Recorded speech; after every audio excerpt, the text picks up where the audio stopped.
Greetings, greetings, fellow travelers. It is I, Cardinal Sin, and today we have a very special lecture from the one and only Stanton Friedman, who, according to this autographed picture I put on his lecture 11/20/93.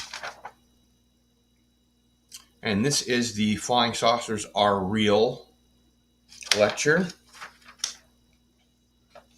And I will share with you the photograph of his FOIA documents, Freedom of Information Request, that are mostly redacted and blacked out. So this is going to be a long one. So go ahead and sack in. Let's go ahead and get your beverages and everything ready, because this is going to blow away a lot of what you think you know about UFOs. It was a pleasure for me and an honor to promote this lecture, and I apologize in advance for the quality of the video, but it was recently rescued from VHS, so there are going to be some flutter issues and things like that, but all in all, it looks good and it sounds great. So let's go ahead and get straight to it. We are going to share the screen here. And I'm going to put the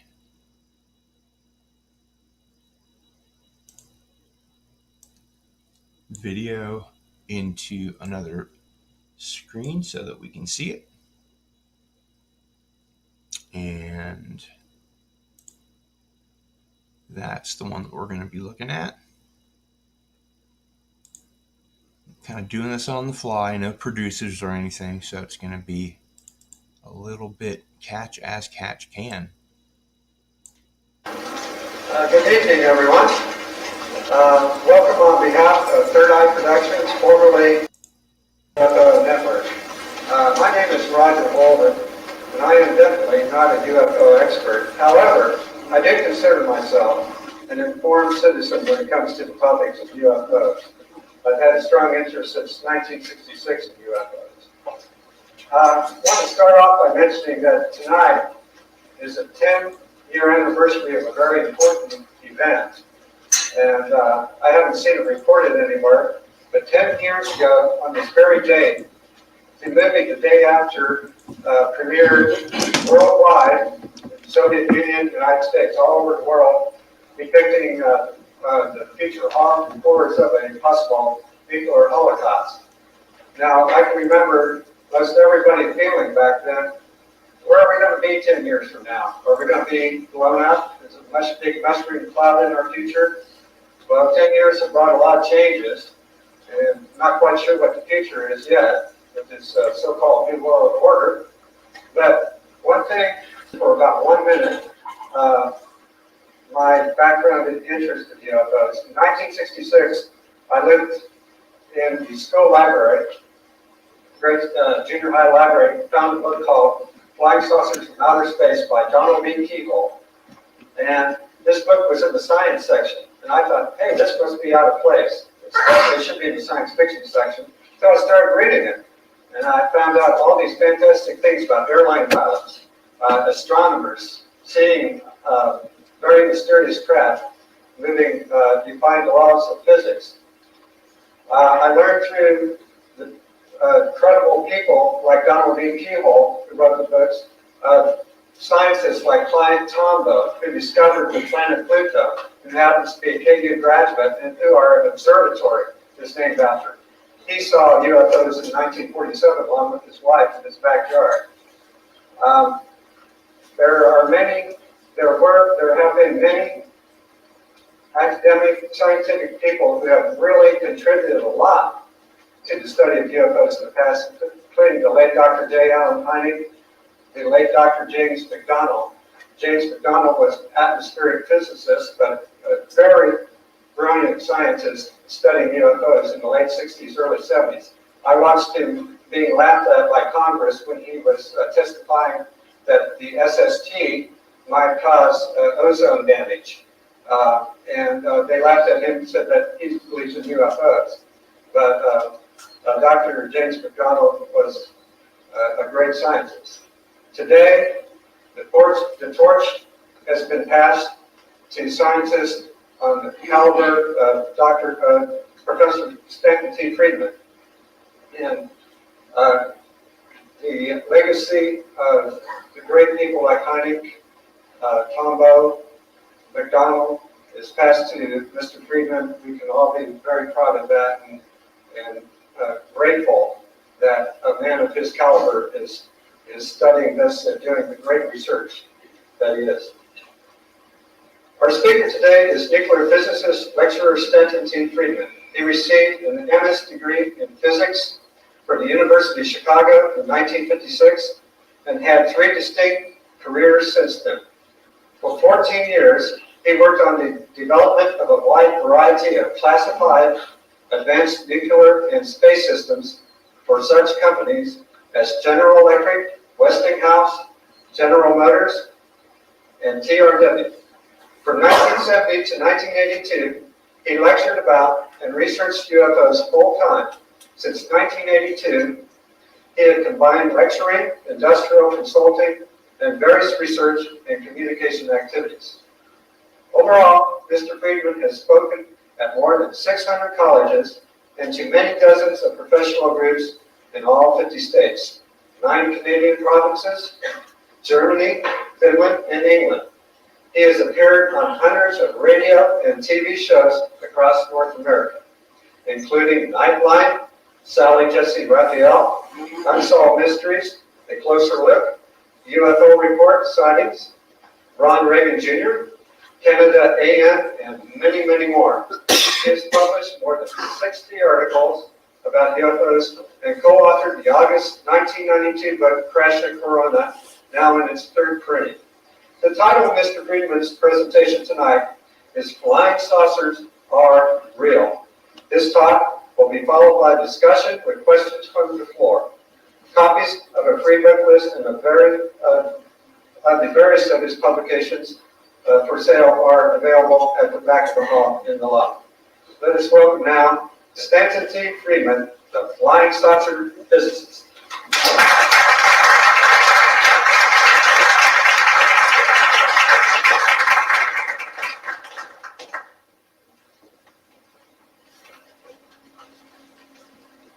Makes me feel very young when I think of, since I know both Jim and Alan, the torch being passed to a new generation. Oh well, those were the days. I don't know how to turn this thing on. There's got to be a switch here someplace. Maybe we don't need it. Downward. Okay.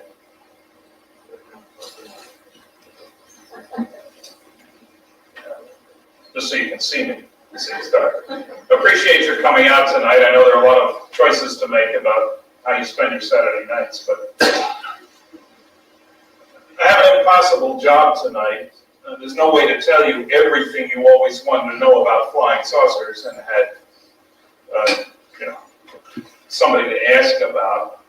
I can't do that in one lecture or 10 lectures. There are college courses being taught for a whole semester, and they don't cover everything either. What I can do tonight is take you by the hand and lead you past the evidence that has led me to the 4 major conclusions that I've reached after 35 years of study and investigation. I'll put those right up front so you'll know where I'm coming from, besides Fredericton, New Brunswick, Canada, which is where I live. And strangely enough, I got here yesterday. I was in Roswell, New Mexico. Crash saucer home, so to speak. 4 major conclusions. First, that the evidence is overwhelming that planet Earth is being visited by intelligently controlled extraterrestrial spacecraft. In other words, some UFOs, underline the sum 27 times, some UFOs are alien spacecraft. Most are not, and I really don't care about those. Second, the subject of flying saucers represents a kind of cosmic Watergate. That is to say, some few people within the governments, the United States, Canada, and undoubtedly many other countries have known since July 1947, when 2 crash flying saucers were recovered in New Mexico, that indeed some UFOs are alien spacecraft. 3, none of the arguments made against the first 2 conclusions by a small group of very noisy, sometimes nasty, negativist debunkers stand up under careful scrutiny. Their arguments sound great if you look at the evidence, then they collapse of their own weight. And finally, 4th, we're dealing with the biggest story of the millennium: visits to planet Earth by extraterrestrial spacecraft, successful cover-up of the best evidence, the wreckage and the bodies, for 46 years. Obviously, I'm a shy, retiring guy afraid to take a stand about anything. You can see that already. I need a definition up front, just so you'll know that I'm a physicist, before we dig into the heart of the matter. I'll be talking for the most part about sightings, S-I-G-H-T-I-N-G-S, of flying saucers, of UFOs, if you want to put it that way. Let me make a distinction. All flying saucers are UFOs. Very few UFOs are flying saucers. All great-grandfathers are men. Not all men are great-grandfathers. So I want to focus on what's relevant here. And I use the term because in the late 40s, there was no word UFO. And because I'm interested in the exciting reports of flying saucers. Now, all sightings can be subdivided into 3 groups, categorized into 3 groups. One of those 3 groups. The first category includes those UFO reports which get converted into IDEX reports, identifiable flying objects. Once a sighting has been explained, obviously it is of no further use in the search for truth about unidentifiable flying objects. So scratch category 1. It's large, it's there, it's not very useful. The same has to be said about category 2. These are the reports for which there is insufficient information on which to base any kind of rational effort to determine what gives with flying saucers. You don't have enough data, you can spend the next 10 years, you're not going to learn much useful. Scratch category 2. It leaves us only with the sightings in category 3 as a database for serious effort to determine what remains is. These are reports by competent observers of strange phenomena in the sky or on the ground, which the observer cannot identify, which remain unidentified after investigation by competent investigators, and which furthermore we judge to be manufactured objects based on the way they look, and to have been manufactured elsewhere than on Earth based on the way they behave. We deduce we're dealing with intelligently controlled extraterrestrial spacecraft. Now, the skeptic at this point, and tonight there's probably at least 2 skeptics here. I seem to find there's always a minimum of 2. The skeptic would say, hey, with that last definition, he just killed the rest of his lecture, because we all know, since we hear it so often from those noisy negativists, that there aren't any good sightings that can't be identified by competent investigators. And certainly no indication that we're dealing with extraterrestrial spacecraft, right? Wrong, totally false, definitely untrue, completely incorrect. I'm sure you get the point. A major point I'd like to make tonight is that every large-scale scientific study of flying saucers, and I'll cover 5 of them, has produced a substantial number of Category 3 reports. Competent observer, competent investigator, every indication we're dealing with somebody else's spacecraft. The problem isn't that there isn't enough data to substantiate my conclusions. The problem is that most people are unfamiliar with that data. So I'll spend, believe it or not, the first portion of my lecture dealing with the evidence. I'm one of those old-fashioned scientists who believes if you're going to have an opinion about something, you should study the data first. That's not a popular view anymore, of course. You're supposed to have an opinion no matter whether you know anything or not, but I'm old-fashioned. All right, now, the largest official comprehensive scientific study of flying saucers ever done that we're aware of was completed way back in 1955. The study was done by the Battelle Memorial Institute in Columbus, Ohio, very well-respected research and development firm, under contract to one of what we now know were many different government groups concerned with UFOs, but the only one that was then publicly acknowledged namely the old Project Blue Book, located at Wright-Patterson Air Force Base just outside Dayton, Ohio, which wasn't far from Columbus, which is why Battelle got involved. And it was Battelle's job to go through all the sightings in the Blue Book files for the period 1947 through 1952. More than 3,000 sightings were carefully investigated. Every single one was eventually categorized as something or other: aircraft, balloon, astronomical, my categories. They did a quality evaluation of every single report. They put this huge amount of information into a big fat report, Project Blue Book Special Report number 14. Unfortunately, the Air Force never distributed Blue Book Special Report 14. Instead, they gave a very wide distribution to a three-part package, October 1955. First was a press release, from which I'll quote in a minute. Second, a supposed summary of this study, which somehow manages not to include any of the data from the 240-some charts, tables, graphs, and maps, which make up Project Blue Book Special Report 14. I call it a summary, I don't know, but they did. They got away with it. And finally, there was a drawing, sort of a comic book drawing of a flying saucer. And the thrust of this package was, we just finished this huge study of flying saucers. They didn't even give the title of the report, nor the names of the people who did the work, nor the name of Battelle. You see, if they'd given the title, some reporter would have said, wait a minute, what do you mean Special Report 14? What happened to 1 through 13? They were all still classified. Didn't want to talk about those. They got away with it. We just finished this huge study of flying saucers, nothing to them, but soon you'll see things like this drawing. And if you do, don't worry about it, it's ours. That's what the public was told. And this got very wide distribution, October 1955. Let's look at the next slide. We'll see the cover of a privately published version of Blue Book Special Report 14. That's the drawing I was talking about. It did get built. That was a Canadian-American Avro car. And it did fly 3 feet off the ground, but it flew. The program was eventually canceled. Now, in the press release, the Secretary of the Air Force said, quote, on the basis of this report, we believe that no objects, such as those popularly described as flying saucers, have overflown the United States. Even the unknown 3% could have been identified as conventional phenomena or illusions if more complete observational data had been available, unquote. Now that seems very straightforward. There are two factual statements there. The percentage of unknowns was only 3%, and the only reason those couldn't be identified is that there wasn't enough data, so by my definition, those are Category 2 reports. There are no Category 3 reports, and we can forget all this nonsense about flying saucers. Similar statements have been made hundreds of times since. There's only one little problem with the two factual statements. They are both totally and completely false. Why do I say that? Let's look at the next slide and you'll see. This is a categorization of 3,201 sightings. That's a pretty good sample. This is Blue Book Special Report number 14, and this one is really psychological aberrations, a polite way of saying crackpot cases.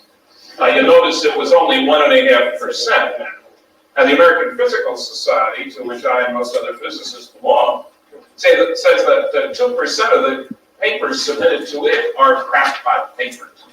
That means there are more crackpots associating with physics than with flying saucers. I'm one of the few with the foot in each camp, you understand. All right, the sightings we're interested in, my third category, that's the unknowns down here. You'll notice that the percentage of unknowns was not 3%, or 6 or 12 or 15, it was 21.5%. Look at that. 7 times greater than the public was told by the Secretary of the Air Force. He wasn't too sharp at arithmetic, I guess is the answer. If you believe that one, I'll send you the bridge, I have to know. Not only wasn't he too sharp at arithmetic, he also wasn't very observant, or he would have noted, as all of you have by now, that next to the last category there, insufficient information. It's made crystal clear in this report. They go out of their way to stress If vital information was missing about a sighting, it absolutely could not be listed as an unknown.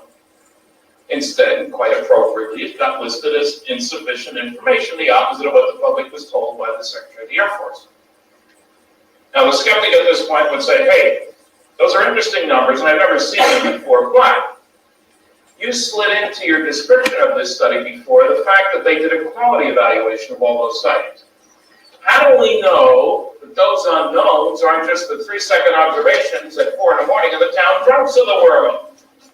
Perfectly legitimate question, so let's look at the next slide, the quality distribution. These are all percentages, same 3,201 sightings, of the excellent reports, the best. Only 35% were unknown.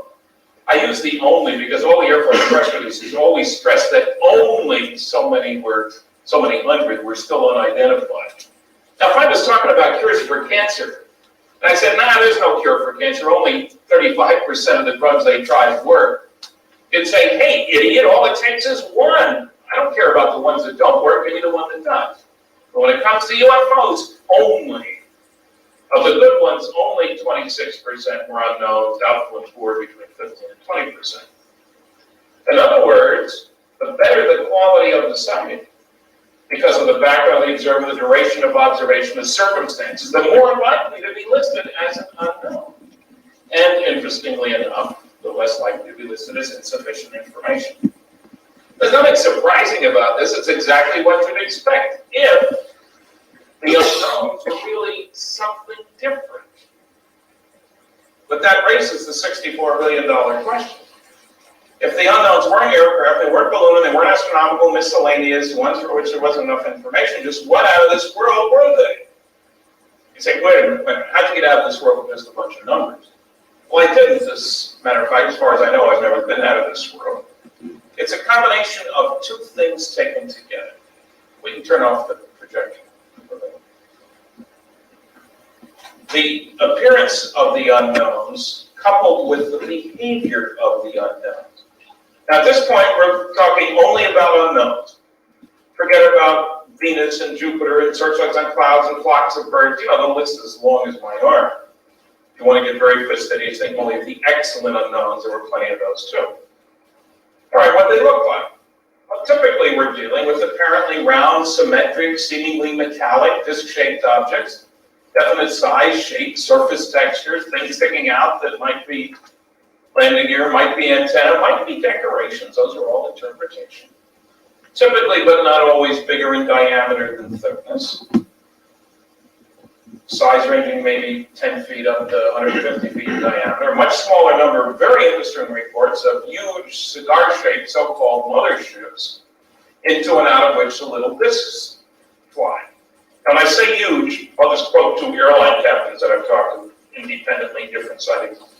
One said that what he was observing was 5 or 6 times the size of a 747. The other one said that what he was observing, and that flew around his 747, was twice the size of an aircraft carrier.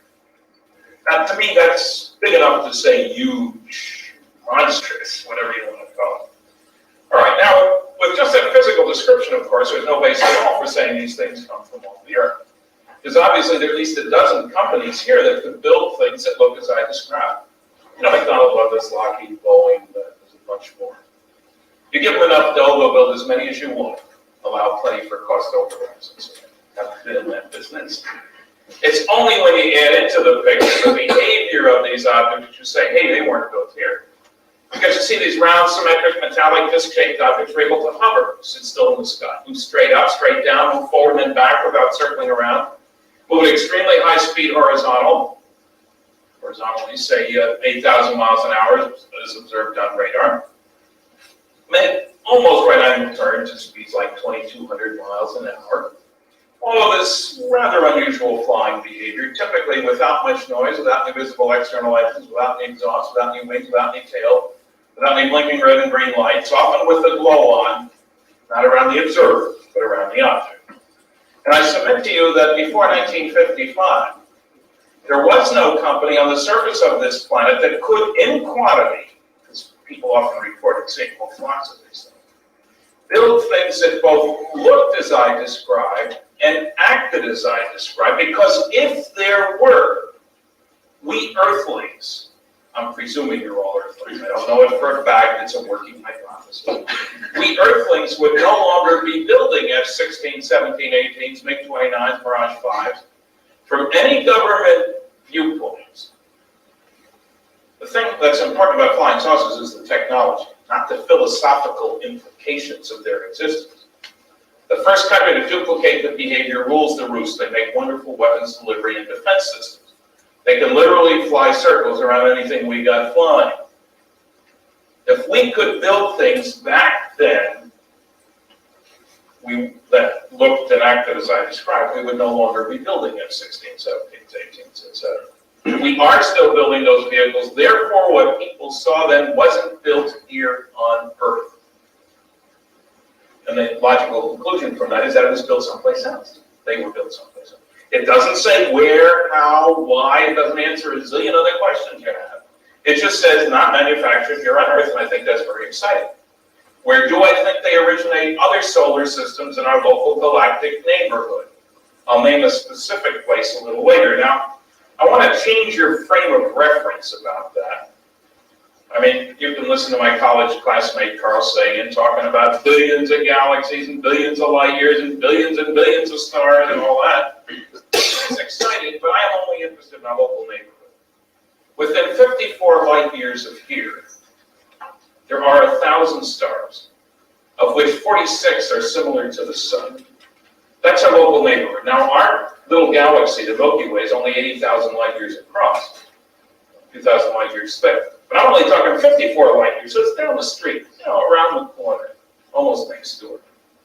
So if you want to worry about getting other galaxies, go ahead, but I'm not going to. Zero in on the local neighborhood. That's exciting enough. Lucky $2 bill. We must be at the racetrack. I'm in the wrong place. Sorry about that. In Canada, we use lots of $2 bills, incidentally. They're all different colors, our money, so you can tell the difference. Okay, local galactic neighborhood. Now, the guys who did this study were careful, competent, conservative professionals, spending full time. When I say conservative, no sighting could be listed as an unknown unless all 4 of the final report evaluators agreed it was an unknown. Although any 2 could list it as anything else. They asked an obvious question. I'm sure it's one that's occurred to you. Is there really any difference between the unknowns and the knowns? Maybe we just missed the boat on the screening process. Let's do a statistical cross-comparison. Unknowns versus knowns. They looked at 6 different observable characteristics: appearance, size, color, shape, speed, that sort of thing. They did what mathematicians refer to as a chi-square analysis. You don't need to be a mathematician, it's okay. I can give you the bottom line very simply and straightforward. They found that the probability that the unknowns were just misknowns was less than 1%. Less than 1%. Now that doesn't prove they're different. It says it's very unlikely that the unknowns are misknowns because the 2 groups don't match in any of the 6 characteristics which were checked. And a key feature, maneuverability, wasn't even considered. And of course, the noisy negativists will tell you exactly the opposite. There's no difference between the unknowns and the knowns. That simply isn't true. There's no similarity between the 2 groups. Let's get rid of another myth. Duration of observation. The myth being, UFO sightings don't last very long, just a few seconds, like automobile accidents, you can't trust eyewitness testimony. That's more baloney, plain and simple. The average unknown was observed for considerably longer than the average known. More than 60% of the unknowns were observed for longer than 60 seconds. More than 30% were observed for longer than 5 minutes, and more than 10% were observed for longer than 30 minutes. We are simply not dealing, here at least, with short-term observations by incompetent observers seeing things under poor circumstances. Are there cases like that? Of course. Who cares? It's about as useful as telling a basketball coach that you know a bunch of midgets who'd like to play for him. He would say, I readily acknowledge the existence of midgets. Give me the big guys. Because they're around too. There are some lousy cases. We don't need to be concerned with them at all. Go to the good ones. All right, now, this is the oldest, the largest, one of the ones we've been lied to the most about studies of flying saucers ever done. How many people here have read a copy of Project Blue Book, Special Report number 14? Would you raise your hand if you have, please? 3? 1, 2, 3. We have a bunch of good UFO investigators here. That's a pretty small percentage. It should be no surprise to you, I suppose, that this largest of all scientific government-sponsored studies of flying saucers isn't even mentioned in the 11 anti-UFO books that have been published. Even though I can guarantee from my contacts with those authors that every single one of the authors of all those 11 books was well aware of Blue Book Special Report 14. The 3 basic rules for noisy negativeness. 1, if the public doesn't know, I'm not going to tell them. 2, don't bother me with the facts, my mind's made up. And 3, if you can't attack the data, attack the people. It's a lot easier. This approach comes in handy in a lot of areas and stuff, because obviously you don't need to know anything to take it. We'll be coming back to these rules for the noisy negativists. All right, let's put the projector back on and look at the next slide to get some more sources of information. On the left, the UFO evidence published by the old organization, no longer in existence for many years, NICAP, National Investigations Committee on Aerial Phenomena. This has information on more than 700 unknowns, sifted out from about 4,500 cases investigated by the mostly professional members of NICAP.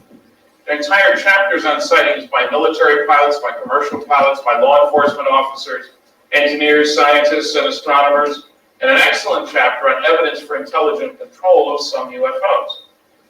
Privately published, most people don't even know that it exists. On the right, another report that most people don't know exists, Symposium on Unidentified Flying Objects, hearings before the Committee on Science and Astronautics, House of Representatives, Congress in other words, July 29th, 1968, my birthday. 6 scientists testified in person, 6 more of us in writing only. I was one of the latter group of 6. The only one without a PhD in the whole group. The written testimony of all 12 of us is in this 247-page volume.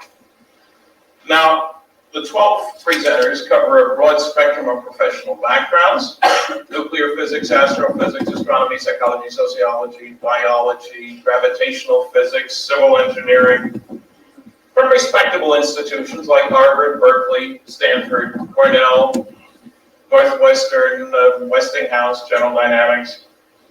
The best paper by far, in my opinion, was one by the late Dr. James E. McDonald, that you heard mentioned in my introduction. Jim was a skeptic. He was a professor of physics at the University of Arizona. And originally a skeptic, as I was too, until I looked at the evidence. He was challenged. He visited NICAP, did this study in Washington, visited Project Blue Book, and then, much to his surprise, spent almost full time for almost 3 years investigating UFO sightings. He personally interviewed over 500 witnesses. And these are almost all pre-screened cases, so he spent his time on the unknowns rather than on the knowns, which is the way to do it if you can manage. To make a very long story short, he concluded this is the most challenging scientific problem of our time, that some UFOs are of extraterrestrial origin, that the Air Force Project Blue Book effort was completely inadequate from a scientific viewpoint. And then he took a farther step. He presented information on more than 41 separate sightings, subdivided into 6 groups, each group dealing with the typical objection of the debunker. You've heard them all. How come they're never seen on radar? Because you have a dozen good radar cases. Why aren't they ever seen over big cities? Gives you a bunch of big city cases. Well, how come there's always only one witness, and that witness a kook, where you define kook as anybody who claims to have witnessed a UFO, of course. He gives you a bunch of multiple witness reports, 10, 20, 50 witnesses. Well, how come they're never seen by the professionals who watch the sky, the pilots, the meteorologists, the astronomers?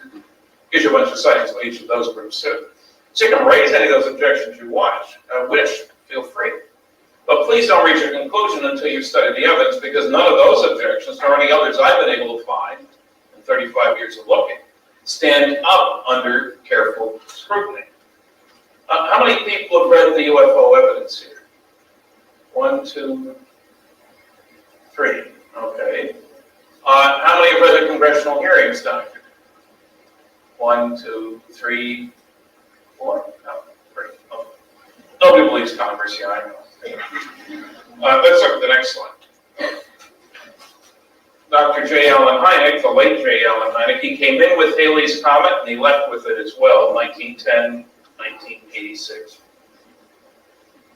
Mark Twain went out with the previous sequence, dying in 1910. Anyway, Allen was a professor of astronomy at Northwestern University, among other things. More important to our story is the fact that he was the Air Force Project Blue Book consultant on UFOs for about 20 years. Most of his fame, I suppose, came from two things. One, in the mid-60s, there were some sightings up in Michigan that Allen explained as possibly being due to swamp gas. There were well over 100 cartoons done in his honor, and he had a sense of humor. He collected a lot of those. That explanation didn't go over very well with the press. Secondly was his involvement with the movie Close Encounters of the Third Kind. He was technical advisor, had a cameo role in it, and the title of the movie came from a chapter of the book. Now, in this book, Allen makes quite clear that he does not believe that UFOs could be swept under the swamp gas rug, or any other rug for that matter. He presented information more than 70 sightings that could not be explained, including close encounters of the first, second, and third kind. He had some fairly strong comments about the inadequacy of Project Blue Book, had some recommendations, where do we go from here, what can be done, and some somewhat stronger comments about the inadequacy of the University of Colorado study, the so-called Condon report, which you'll see in the next slide. One of the most mistitled books ever published, I think, because it was not scientific and it was about IFOs, not UFOs. But anyway, usually referred to as the Condon report. World famous physicist Dr. Edward U. Condon at the University of Colorado spent $539,000 taxpayer dollars for this, quote, study, unquote. If you read the newspapers, this got worldwide attention, January 1969. Headlines: scientific study shows no UFOs, no benefit to science from study of UFOs. UFOs nonsense, scientists show. Those are the good ones. A lot of editorials, some of them rather nasty. The one I least liked, I think, saying that now the UFO nuts can join that other crazy group, the Flat Earth Society, and let the rest of us do something useful. Now, if you read the small print in the press release, it said that fewer than 10% of the sightings couldn't be explained, and that's just because there wasn't enough data. And just as was the case with Project Blue Book Special Report 14, what the public was told, the shows are exactly the opposite. The data in the report make an excellent case for some UFOs as extraterrestrial spacecraft. Of course, you'd never know that from either the press release or the first two chapters of the book, Condon's summary and conclusions. As a matter of fact, from my dealings with Condon, I feel reasonably certain he didn't read the rest of the report. Now, I don't want to nitpick about this study. It would take me an hour to do it the injustice it deserves, but let me give you the findings of a special 11-man committee established by the world's largest group of space scientists, the American Institute of Aeronautics and Astronautics, to deal with UFOs. People from government, from industry, from universities. They wouldn't let any of us UFO nuts on the committee. I'm a member of the AIAA. But I was biased because I reached a conclusion. 11 years of study, and I shouldn't reach a conclusion. I always thought the worst bias was ignorance, but anyway. I spent 3 years looking at all kinds of data, including the Condon report. They very quietly published their findings. No headlines, no editorials, and a respectable but obscure scientific journal. They noted that careful study of this report reveals that 30% of the 117 cases studied in detail could not be identified. And they further noted that one could come to the opposite conclusions from Dr. Condon's based on the data in the report. That any phenomenon with 30% unknown is certainly worthy of further investigations, They recommended more work be done, and there were 3 different sessions at international meetings of the AIA, in which papers were presented by professional people dealing with flying saucers, about which you never heard because they got no publicity. Now, as a further indication of the scientific dishonesty in this report, there's a whole big chapter on government involvement in UFO investigation. Not one mention of Blue Book Special Report 14. It covered more than 20 times as many cases, was done under government contract, and it isn't even mentioned. Did Cardinal know about it? Yep, I informed them, got a letter back. But the public doesn't know, we're not going to tell them. Rule number 1. All right, how many people have read the Cardinal report? Oh, geez, 1, 2, 3, 4, 5, 6, 7. How many have read Dr. Hynek's book? I have a running battle between Hynek and Condon, 4, 5, 6, 7, 8, 9. Yeah, Hynek usually wins about 1.5 to 1 or so. Okay. Now, there's an obvious rhetorical question here.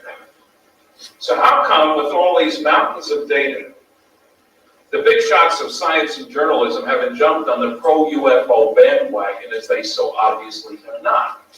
Now, I don't want to give you the wrong impression here, that most people don't believe in UFOs, although you'll hear that all the time, and certainly no scientists believe in UFOs. That's poppycock. How do I know? I look at the opinion polls. Let's look at the next slide. Here are the results of 4 consecutive Gallup polls. And I didn't formulate the questions, but I have good reason for thinking that most people took this to mean, do you think some or any UFOs are extraterrestrial spacecraft? Now, here are the believers.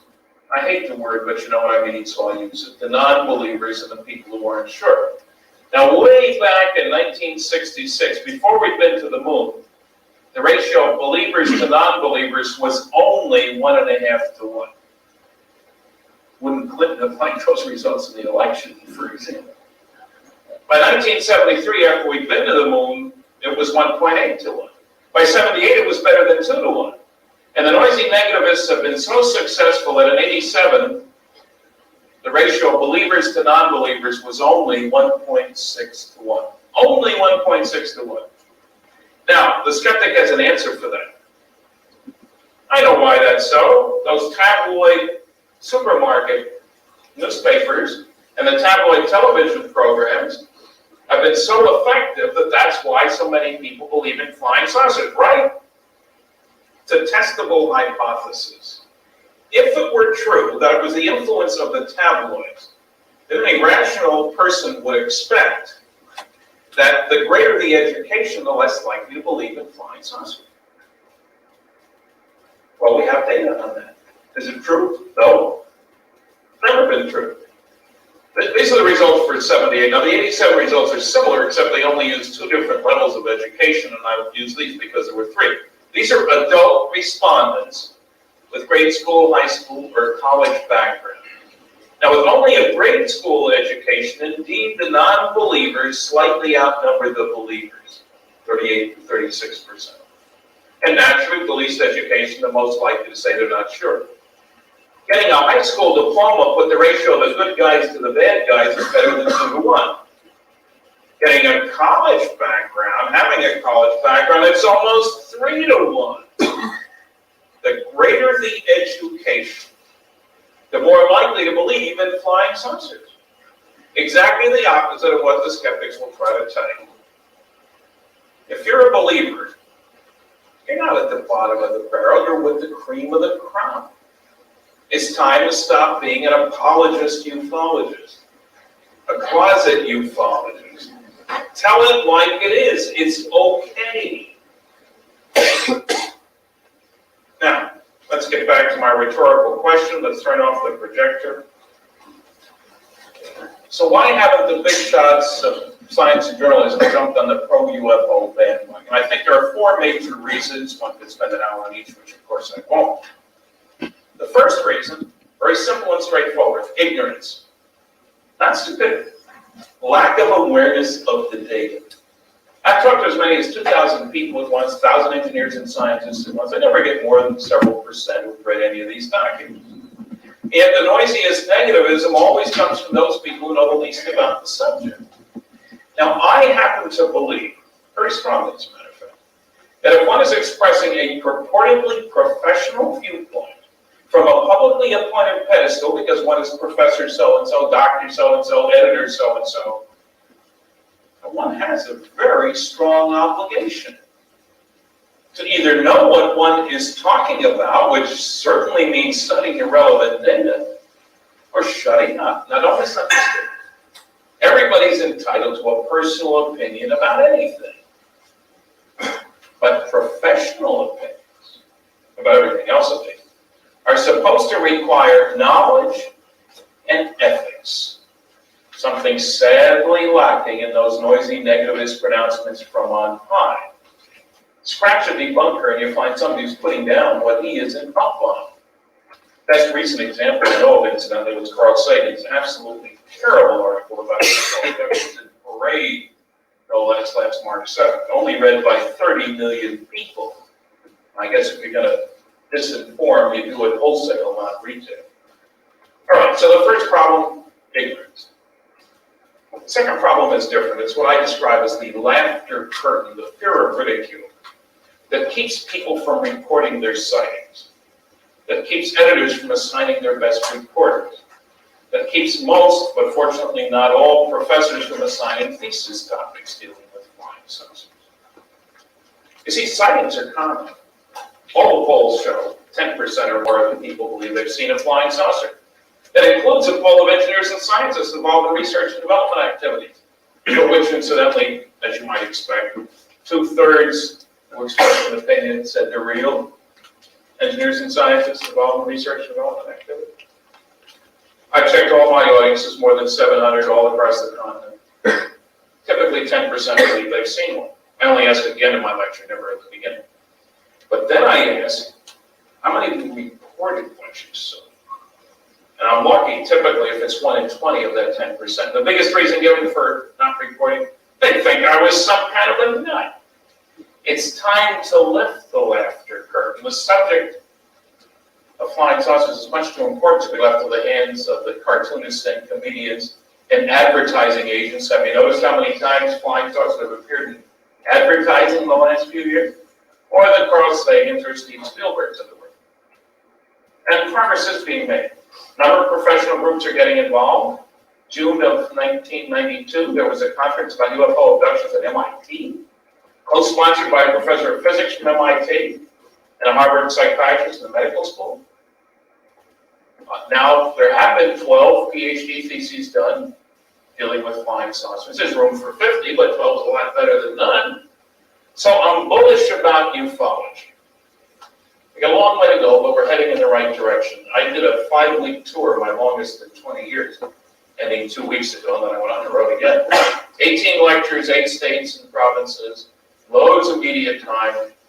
There just wasn't a hint of ridicule anyplace along the way, especially from the media. So, very nice. So I'm trying to encourage you, speak up, speak out, stand up, speak out.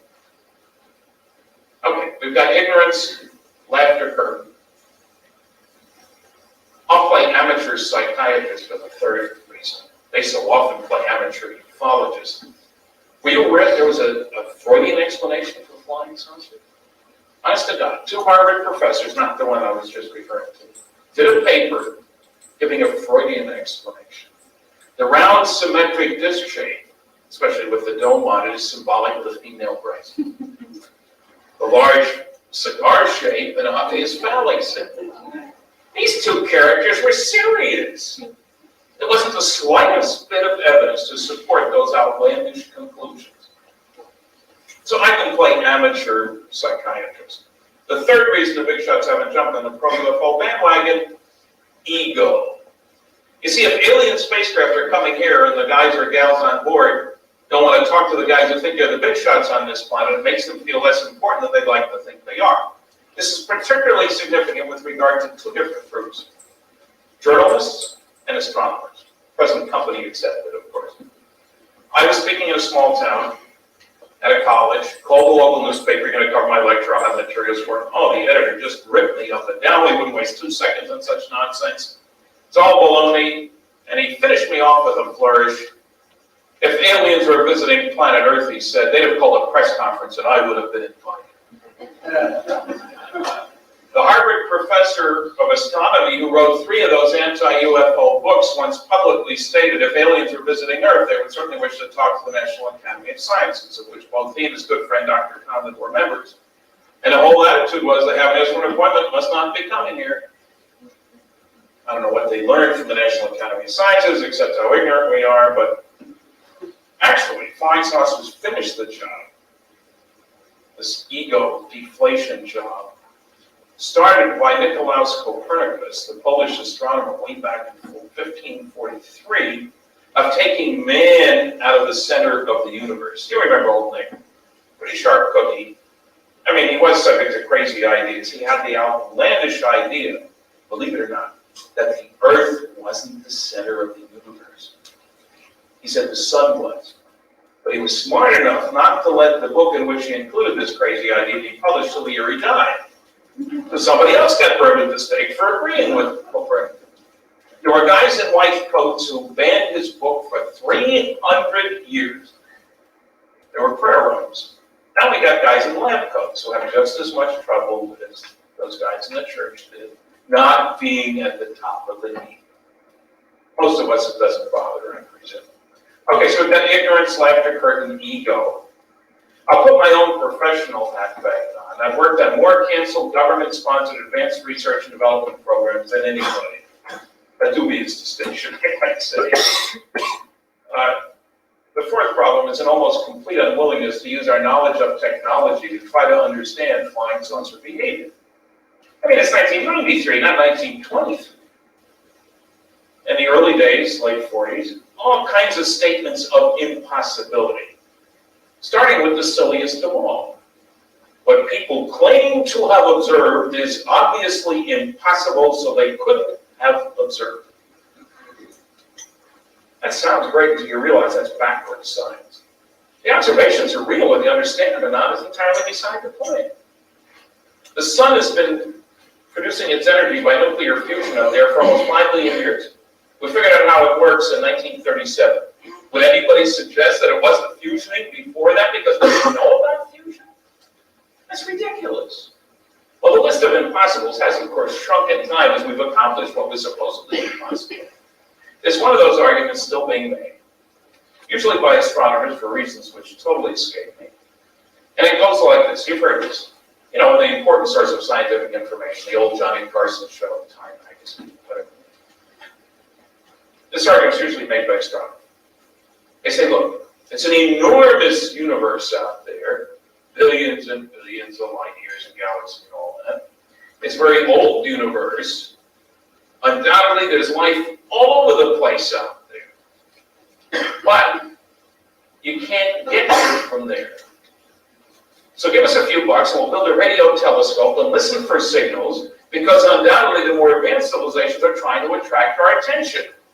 Hello Earth, just waiting for us to join the galactic radio network. And when we do, according to a major professor of physics, they will then transmit to us all the secrets of the universe. You ever hear such silly drivel in your life? Why would an advanced civilization share its secrets with a primitive society whose major activity is tribal warfare? That's us, if you don't recognize the description. It would make as much sense as giving a 2-year-old a loaded gun to play with. Now, I don't say that in Texas because they do it down there. They got 67 million guns in Texas. I mean, you know, it's mind-blowing. I live in Canada and they don't believe in handguns in Canada, you know. Well, I still haven't answered the question, can you get here from there or not? Well, you know, why do the astronomers even talk about this subject? They don't know anything about space travel. That's a job for engineers. Because you have some idea where the stars are, it doesn't give you any clues to how to get there. Unfortunately, I guess the first step we should take is look at the scientific literature. And what a track record the astronomers have with regard to flight. Way Way back in 1903, the great American astronomer Simon Newcomb published a paper, October 1903, in which he examined the possibility of flight. Pages of equations and discussion. Bottom line, the only way man would ever fly would be with the help of a lighter-than-air vehicle, a balloon. That was 2 months before the Wright brothers' first flight. And when informed about the flight, he said, well, maybe a pilot, but I'd certainly never carry any passengers. Shows you how well acquainted he was with the problems of flight. 20 years later, another great astronomer proved that it would be impossible to give anything sufficient energy to get it into orbit around the Earth. We know how accurate that was. My favorite, perhaps because I live in Canada, is Dr. Campbell, 1941, a great Canadian astronomer. He was sick and tired of all this science fiction nonsense about going to the moon. He would study the problem scientifically. So the question he asked, and it's a legitimate question, what's the required initial launch weight of a rocket able to get a man to the moon and back? Pages of equations. Bottom line, would have to weigh at liftoff 1 million tons. Even for me, that's too big. Isn't it crazy, though? Less than 30 years later, we got 3 guys to the moon and back, still with the dumb old chemical rocket whose initial launch weight was 3,000 tons. He was only off by a factor of 300 million.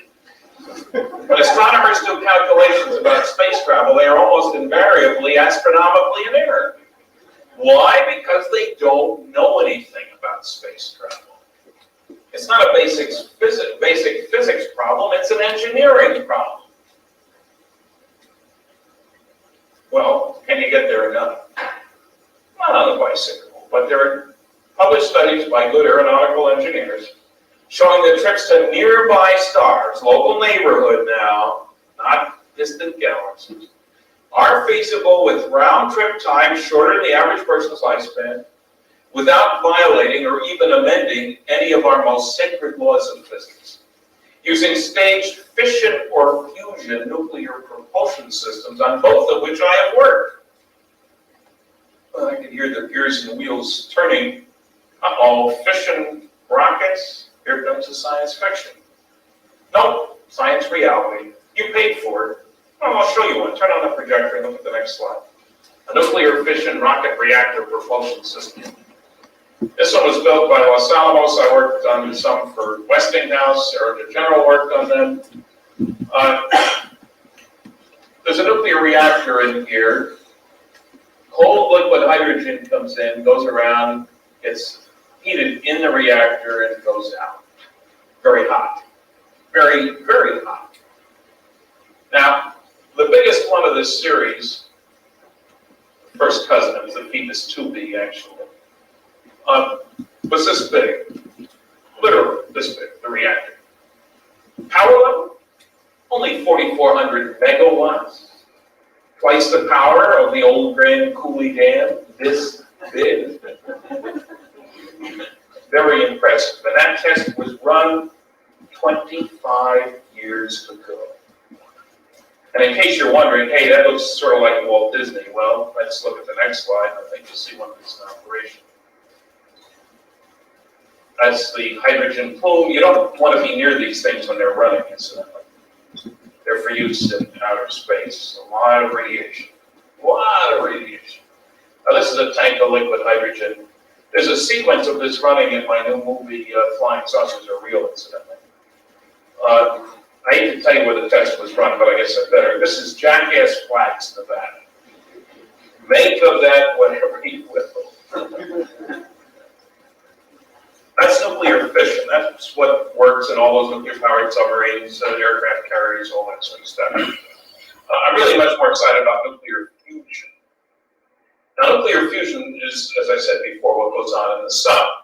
The sun is not a mass of burning gas. There's no Shell Oil, no Arabs up there. The sun is a process that produces. I get a real kick out of the people who say, I don't want nuclear power, I want solar power. How in the world do you think the sun produces its energy? Nuclear fusion. Anyway, 30 years ago, I worked on nuclear fusion propulsion systems for deep space travel. We didn't test hardware, we only spent a few $1 million, but give the program $50 $50 billion, 20 years, you have man-ready, flight-ready, very exciting nuclear fusion propulsion system for deep space travel. You say, what's the big deal about nuclear fusion? Well, there are two big deals.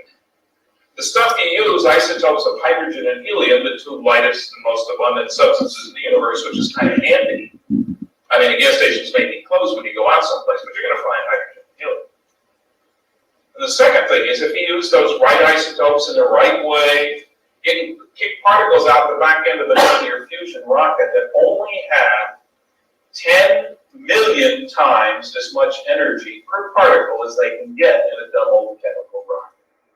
10 million times. In other words, on a miles per gallon basis, fusion is the way to go. Now, does that mean that I think that aliens get here using fission or fusion staged nuclear rockets?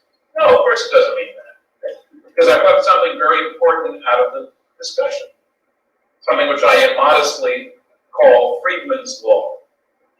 Named after me, not the two guys who won Nobel Prizes. Named Friedman. It goes very simply. Technological progress almost invariably comes from doing things differently in an unpredictable way. The future is not an extrapolation of the past. You have to change how you do things. In other words, that nuclear rocket isn't just a better chemical rocket, entirely different physics. This little laser pointer, that's not just a better light bulb, different physics. Micro-integrated circuits are not just tiny vacuum tubes. Different physics. And you're wondering, what's the point of all this? Simply this. If somebody out there, somewhere, got started on his or her technological kick just a little bit before we did, we might expect that they would know some things that we don't know. But how much time is available for a head start? Well, there's stars out there that are 5 billion years older than the sun. Now, let's be super conservative. Let's assume they only got started 1 million years before we did. Let's be ultra super conservative and assume they only got started 1,000 years before we did. Now, who in his right mind is going to tell us he knows what the technology is? But even 100 years from now will be no less 1,000, or 1 million, or 1 billion, because progress comes from doing things differently in an unpredictable way. Technologically speaking, on a cosmic scale, we're certainly retarded. Sociologically retarded, I don't need to tell you, you know that, right? So, do we know how to get to the stars? Sure. It's a political choice, like going to the moon 50 years ago. It isn't a choice requiring new physics. It would require a heck of a lot of money and effort. And hopefully an Earthling society. And I'm not sure we really have that at this point in time. All right, now, up to this point, I sort of focused on what might be described as the intellectual side of the UFO question. Facts, data, studies, technology. But the real question people have is the one you'll see in the next slide. For those with tape recorders, and it is okay, you don't need to hide it. Never mind the saucer. Did you see the guys who were driving? Does a nuclear physicist believe in little green men? Well, they're practically never green. They're usually small, whether they're men or women or both or neither, I really don't know, but the evidence is overwhelming that responsible, respectable Earthlings, people whose testimony is like on your side in a court of law, have indeed on many occasions observed not only saucers on or near the ground, but saucers accompanied by critters, creatures, little guys, humanoids, whatever you want to call them. And not only once or twice. The Humanoid Study Group, with a mutual UFO network, the largest respectable UFO group in the country, over 4,400 members. You have some outstanding members right here in this area, and we can introduce you later if you're interested in getting involved. The Humanoid Study Group from UFO has collected more than 3,500 reports of beings associated with flying saucers. Ted Phillips over in Missouri has, over the last quarter century or so, collected more than 5,000 reports of physical trace cases from 65 countries at least. These are cases where the object is seen on or near the ground, and after it leaves, one finds physical changes at that very same place. The equivalent of burn circles, burn rings, landing gear marks, swirled vegetation. I'm not talking about crop circles. I don't know what they are. But I mean where people see a saucer and then you see changes. 4,400 such cases from 65 countries. They're dull after you read the first couple hundred. 24% of those cases, more than 1,000, involve reports of creatures associated with the crash. A dozen of the top abduction researchers have collectively examined well over 1,000 cases of abduction. Typically little guys taking earthlings on board, examining them, putting them back out. It's not once or twice. Now we'll have to work our way up. Takes a little getting used to. First we'll deal with a physical trace case. As a matter of fact, one that happened not too far from here.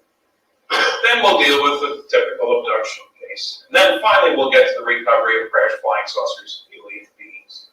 But, you know, it takes a little more belief each step along the way here. A little more acceptance, willingness to look at the data. All right, let's look at the next slide. This is over in Delphos, Kansas. Over near Concordia, I guess. It's a line up there. Small town. Used to have a population of 499. I don't know what it is now. Anyway, Ronnie Johnson, age 16 at the time, was finishing his chores for the evening about 75 feet to the left, getting ready to go in for dinner. And he looks up, and here's this mushroom-shaped object sitting a foot or two off the ground, brilliantly lit. Not with light bulbs, just glowing, very bright. He was temporarily blinded. He was also paralyzed. So was his dog, so it wasn't psychological. He couldn't move. He was frightened, but he couldn't move. He's standing there gawking at this thing when finally it takes off, just clearing the shadow you see here. Now Ted can move. He dashes the 250 feet to the house. I've been on the farm. Tries to get his parents to come out and see the flying saucer that he had seen. They laugh at him. He gets mad. You don't need to believe me. Go out and see it for yourself. They do go out and see it. Moving slowly on. Then he works on them, and it takes a little effort to get them to come back to where he had seen it on their farm. This they still don't believe. They get out there. It's dark by this time, except the ring was glowing. The bottom of the tree was glowing. The board was glowing. This is really weird. His mother reaches down, touches the glowing ring of soil, lifts up her hand, her fingers go down. Can't take pulses at the rest home where she works part-time as a nurse for the next couple of weeks. It's a little frightening, so they call the sheriff's office. They come out the next day, check for radioactivity. That's all people seem to worry about. There wasn't any. An article appears in the local paper, the Delphos Republican. About a month later, somebody sends a copy of that article to Ted Phillips over in Missouri, the guy who collects all these physical trace cases. Ted calls the sheriff. How about the Johnson family out there in Delphos? I've known them for years, fine people. He decides to go out there. It's not that far from where he lived at the time, in Missouri, over to Delphos. And, you know, it was a month later. There had been snow that had melted, there had been rain, but he didn't expect to find much. Except when he got out there. Everything was mud except this ring was dry. Mud inside, mud outside, as it was when I was there. The ring was dry, pours water on the ring, runs right off. Digs down 14 inches. The ring soil is definitely different in color and texture. He took a bunch of samples, ran some tests. You can see the results of one of those in the next slide. This is seed germination test, ring soil, normal soil. From just a few feet away, kept under identical conditions, the ring soil didn't grow anything. I took the next slide. I ran a moisture absorption test. This is water on the ring soil. Not plastic, not glue, water. It just sits there. In my movie, UFOs Are Real, that has two bowls of water. But it's ring soil in one, normal soil in the other. Normal soil makes instant mud, the ring soil just sits there. Kind of weird. He sent me samples of the soil. You can see those in the next slide. Ring soil on the left. Normal soil from just a few feet away on the right. And notice the sophisticated soil retention device here. I had somebody tell me after one of my lectures that I can't believe anything you said because of that silly paper plate in that picture. I had to tell them that when I was at the University of Chicago, a Nobel Prize winning physics experiment was done. of equipment was held up by an empty coffee can. If they can use a coffee can, I can use a paper plate. Anyway, I had good soil analysis done by the best testing lab I could find in Southern California. It's a big agricultural state. The ring soil on the left has a much higher level of soluble minerals than the normal soil on the right. That doesn't, and the soil was too salty. I mean, the moisture content was too low, mineral content was too low. That does not imply that the aliens dumped their garbage.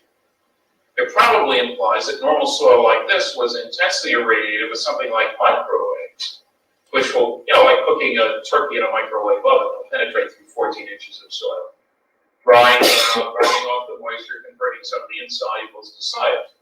It's a new direction for ufological research.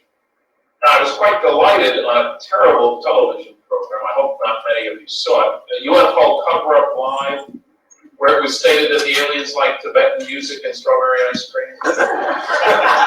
Which may be true, but there was certainly no evidence provided. I was in this show, I wasted 4 days of my life, I apologize in advance, but at the end of the show, a NASA spokesman was on, who got up and proudly proclaimed that they would be willing to do any lab tests that needed to be done with regard to flying saucers.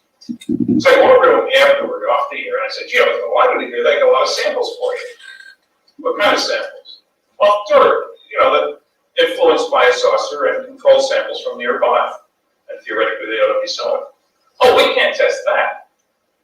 I said, wait a minute, you just said to 18 million people as it happens that you would run any tests that needed to be run. What kind of tests are you talking about? Oh, well, give us a piece of a flying saucer. Thank you, NASA. If I had a piece of a flying saucer, I know where to get it tested. I don't need your help. I don't need to worry about them stealing the sample from me either. Now, this case, as I said, is typical of literally thousands of physical trace cases. Like 76% of those cases, there were no strange beings seen. But there is that other 24% of the physical trace cases. And of course, we have the abduction cases. Our next case does involve strange features. Let's look at the next slide. I don't mean the dog, sorry. This is Barney and Betty Hill, a very famous case, 1961, New Hampshire. There's a whole book, The Interrupted Journey by John Fuller, and half a dozen paperback editions of it. It was a television movie, The UFO Incident, in the mid-70s. I was technical advisor, James Earl Jones and Estelle Parsons. In the film, there were 2 articles in Look magazine back in the 60s. Carl Sagan massively misrepresented the facts in both the Cosmos series and his Parade magazine article. Anyway, for those of you who may have missed it along the way, let me briefly go over it. Betty and Barney are driving south from Montreal, Canada, to their home in Portsmouth, New Hampshire. That's on that, it's a port, literally. It's a little piece of New Hampshire between Portland, Maine, and Boston. It's a little coastal chunk there. They were driving south from Montreal in the White Mountains of New Hampshire. It was very late at night, beautiful, clear night. Barney's driving, and he's just looking around. It's gorgeous. She spots something strange out there. She watches it for a while. She's not going to tell Barney. She knows he's going to laugh at her. But she grabs the binoculars, they're bird watchers, and watches it more carefully. And finally, she gets up enough courage to tell Barney. Barney, there's a flying saucer out there. Oh, Betty, come on. There are no flying saucers. He looks. Must be an airplane, probably a Piper Cub. Don't worry about it. Barney, it can't be. Look how it's moving. Look at the lighting on it. That's no Piper Cub. He looks again. Must be a helicopter, Betty. They can move around in a strange fashion. It's 1 o'clock in the morning. What the heck is a helicopter doing out there? But anyway, they quietly talk about it. They're heading south. They're in a valley. This is following the contours of the hills. But suddenly it zips out across the road in front of them.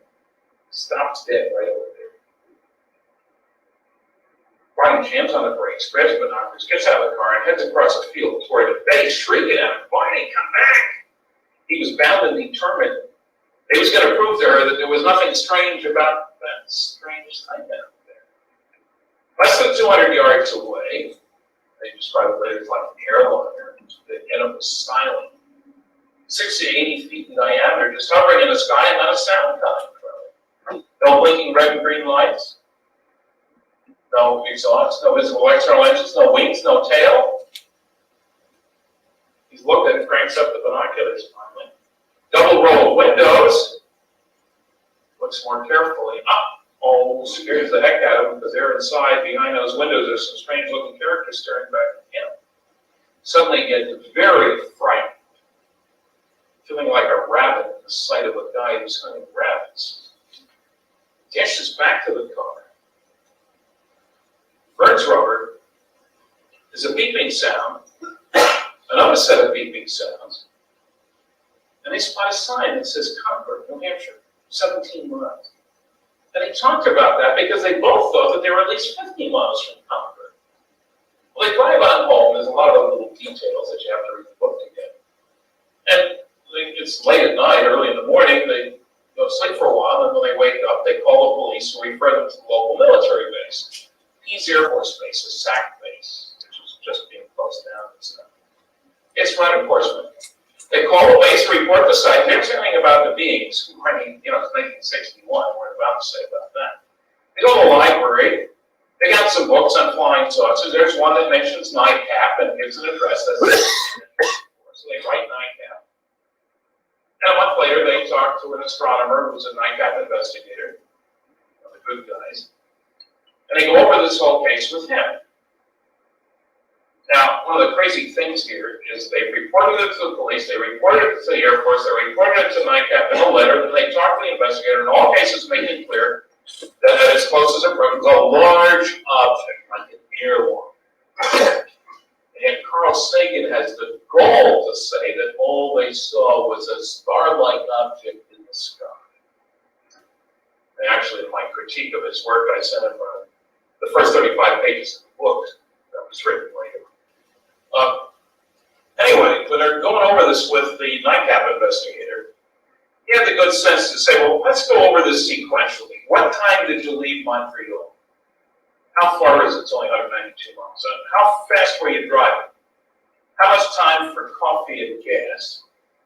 And what time did you get home? When I go over it this way, it suddenly becomes painfully obvious that they got home at least 2 hours later than they should have gotten home.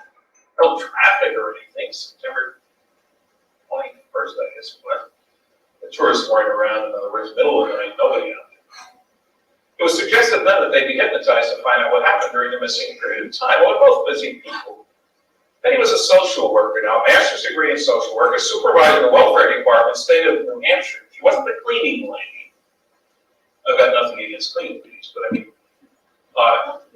Betty was a well-educated and had a responsible job. Barney worked for the post office, but he was on the Governor's Civil Rights Commission. They were both very active in community affairs. Betty checks with a psychologist colleague.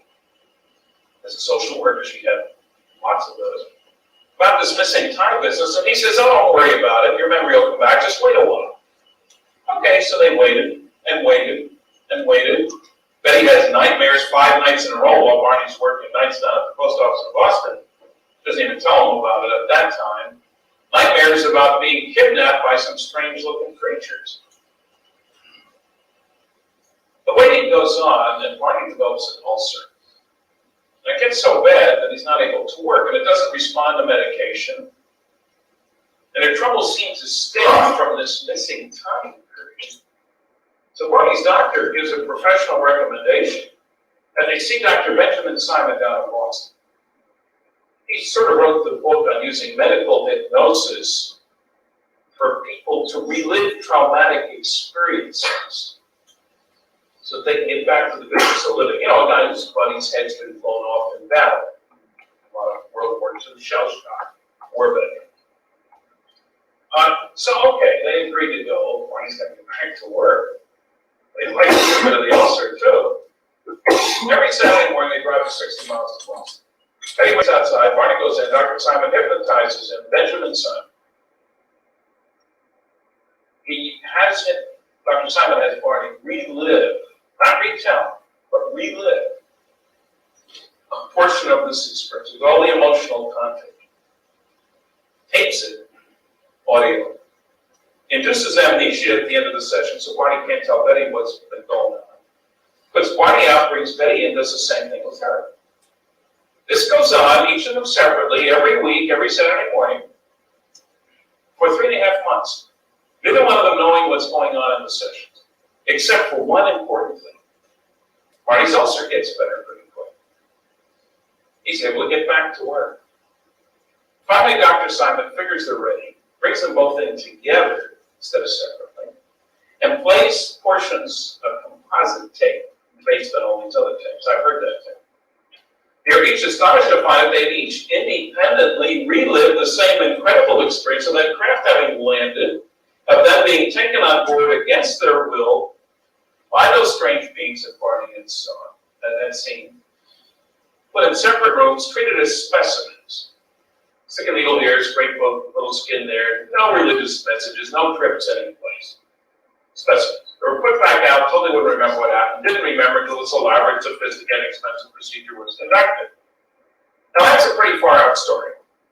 I read the book, The Interrupted Journey. I talked to the author, John Fuller. I talked to Dr. Simon, the psychiatrist, and it was in my gray vest. Everybody needs a big gray vest. Maybe, not black, not white, green. Then I had the lucky opportunity in November 1968 to spend 4 hours with Betty and Barney in Pittsburgh, Pennsylvania, where I was living at the time. That's the three of us. And it didn't take long for me to be convinced that these were obviously sincere, sensible, intelligent people. I buy their story. They said, "Big deal, you believe so what? Where's the evidence?" There's several different directions to look for evidence. There were strange physical cases. Barney's scuffed shoes, always kept them immaculate, stains on Betty's clothes, and the binocular strap was broken, and spots on the car, a lot of those things. But I want to focus on a different thing. Betty, under hypnosis, relives how she's trying to get the leader of this 11-being crew to tell her where he's from. And certainly the understatement of the decade, she says, "I know you're not from around here." Yea, verily, indeed. Finally, to get her off his back, he shows her what I can only describe as a three-dimensional star map, a hologram maybe, who knows. About 3 feet by 2 feet by 2 feet. With a bunch of points of light, which are supposedly stars, he tells her. With 3 different kinds of lines between them. Heavy trade routes, occasional expeditions. She's looking up at this thing. And she says, "Well, where are you on the map?"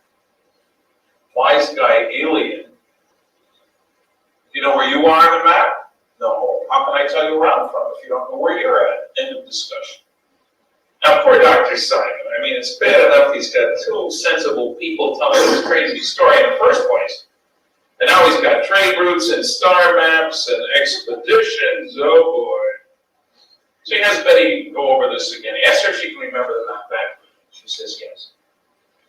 So he gives her a post-hypnotic suggestion. If and only if you can remember it accurately, please draw it later on. She goes home and she draws it. You can see it in the next slide, right out of the book. Base stars with very heavy trade routes, lighter trade routes, occasional expeditions. Fascinating. Well, except for one little teeny tiny minor detail. Again, no reference points. What the heck does it mean? It's obviously not a whole galaxy with a few hundred billion stars. It's not even a whole neighborhood. It seemed hopeless. A lot of people guessing, but until a brilliant woman named Marjorie Fish, she was a 3rd grade school teacher at the time in Ohio, and later got her job at Oak Ridge National Laboratory. A brilliant woman did something nobody else had ever done. She visited Betty first, decided that maybe she could check on the star map. So, in all of history, she built a total, now it's up to 26 different 3-dimensional models of our local galactic neighborhood. And you can see on the next slide so you get a handle on what I'm talking about. This one was used at Ohio State University as a teaching tool. Each one of those color-coded beads stands for a particular star in its proper 3-dimensional location on Fission here. There's about 256, I think, in this particular model. Now, the point of doing this was to look at it from all different directions and see if there was a 3-dimensional pattern that matched the 2-dimensional one that he had drawn. The difficulty with doing this is we have great angle data on all the stars. We know where to aim a telescope to look at a nearby star. You got lousy distance data. Because Because astronomers aren't going anywhere. It doesn't matter how far in or out along the line of the two angles they are. But if you're going to build a model, you have to know distances, not just angles. And if you've got 5 different star catalogs for stars out past 30 or 20 light years, you're going to have 5 different distances. Marjorie thought you'd get a lot of fits between the real world and this pattern. She got it. And then a new catalog came out of the distances to nearby stars, the Wilhelm Lisi catalog of 1968.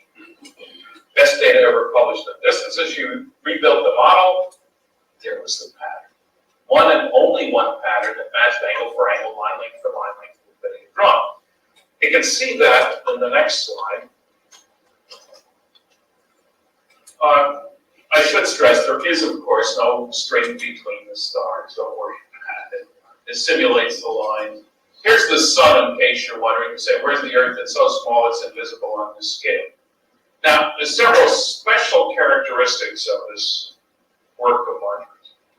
First of all the pattern stars, the stars connected with lines, just happen to be the right kind for planets and life. And all the right kind of stars for planets and life in this 3D 2/3 cube, this particular volume of space, all the right kind of stars for planets and life are part of the pattern. And all the pattern stars are the right kind for planets and life, even though, as I said earlier, only 46 out of the 1,000 stars in our local neighborhood are suitable for planets. 1 out of 22.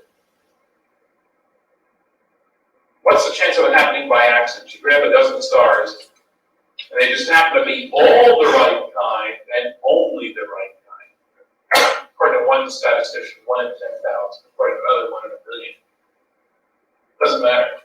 We are not talking about coincidence. That all the right kind are part of the pattern and all the pattern stars are the right kind. Bit of new astronomy. All these pattern stars, all sun-like stars, are in a plane. Like pepperoni on a thin pizza, as opposed to raisins in a big fat loaf of raisin bread. Now, don't ask me why that is, but we didn't know that before Marjorie's work.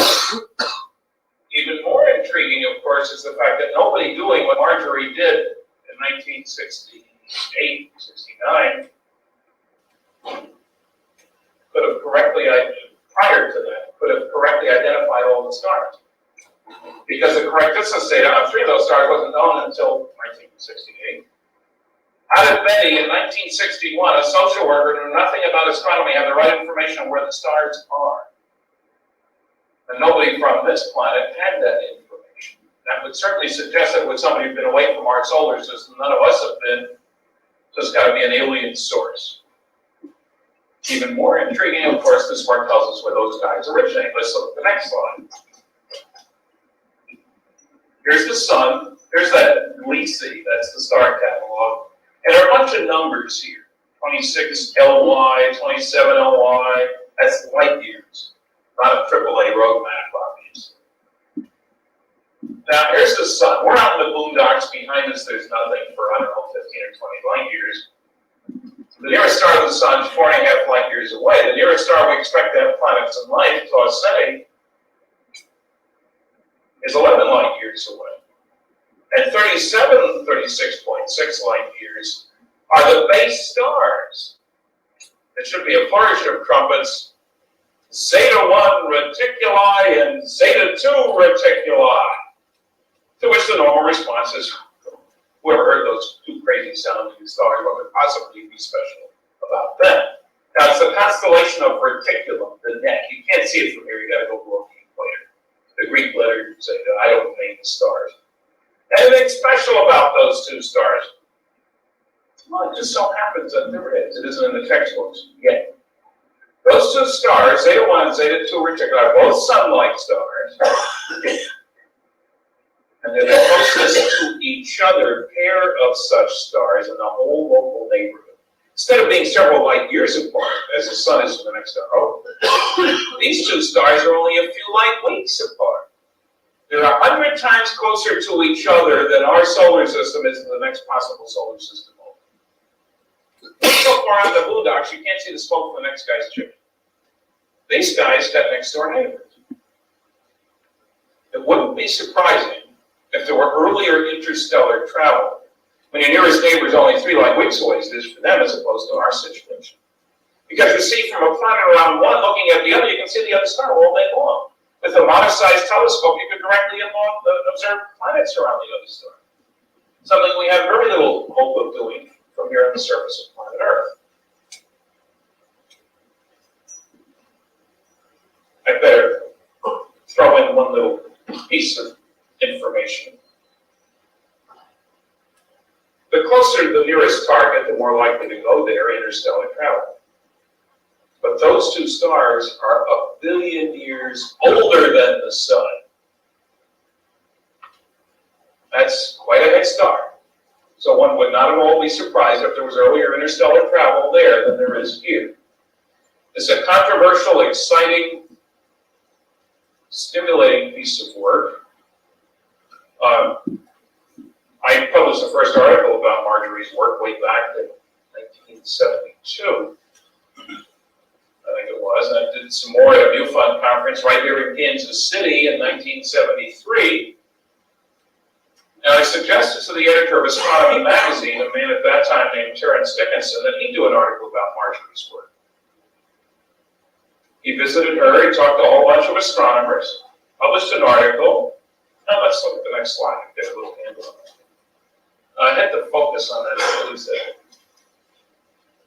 So see the back a little bit. Terence Dickinson was the author. He was the editor of Astronomy magazine. He published an article that got more response than anything it ever published before or since. And over the next 11 months, they published a whole bunch of letters, 9 of them, I guess, including a couple from Carl Sagan. Then they put together this 32-page, full-color booklet with the original article, subsequent letters, and some new information. They sold 10,000 copies in no time flat, unheard of for this kind of publication. And then Carl's attorney threatened to sue them because his name was on the front, which is where it belonged, because he had 2 contributions in here. Because of that threat, they made me an offer I couldn't refuse because I had suggested the article in the first place, and I wound up with 18,000 copies in my garage in California. I still have about 2,000 in the basement in Fredericton, New Brunswick, and I've got about 50 over there. So if you want to know all about this work, both sides of the story, why some stars are suitable for planets and life and others are not, and a list of all of your neighbors, this is the publication to get.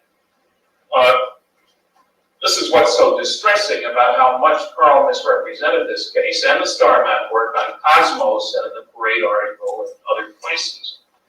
He was directly involved. There was correspondence between him and Marjorie. Don't ask me to justify it, I can't. The misrepresentation. Obvious question, I suppose, is, hey, what do those guys look like anyway? Let's look at the next one. This is a drawing. I need to focus and touch on that. Done by a New Hampshire artist, David Baker, sitting next to Barney as Barney, under hypnosis, described the guys who took him and Betty on board the UFO. It's not an artist concept. It's a police artist drawing of a kidnapper from the point of view of the kidnapped victim. And they were not all identical, 11 being they were not clones of each other. You notice big head, big eyes, small nose, mouth, ears. It's your typical zeta reticulate, I suppose. I don't know. Let's look at the next slide. This is a bust done from a bunch of drawings like the one you just saw.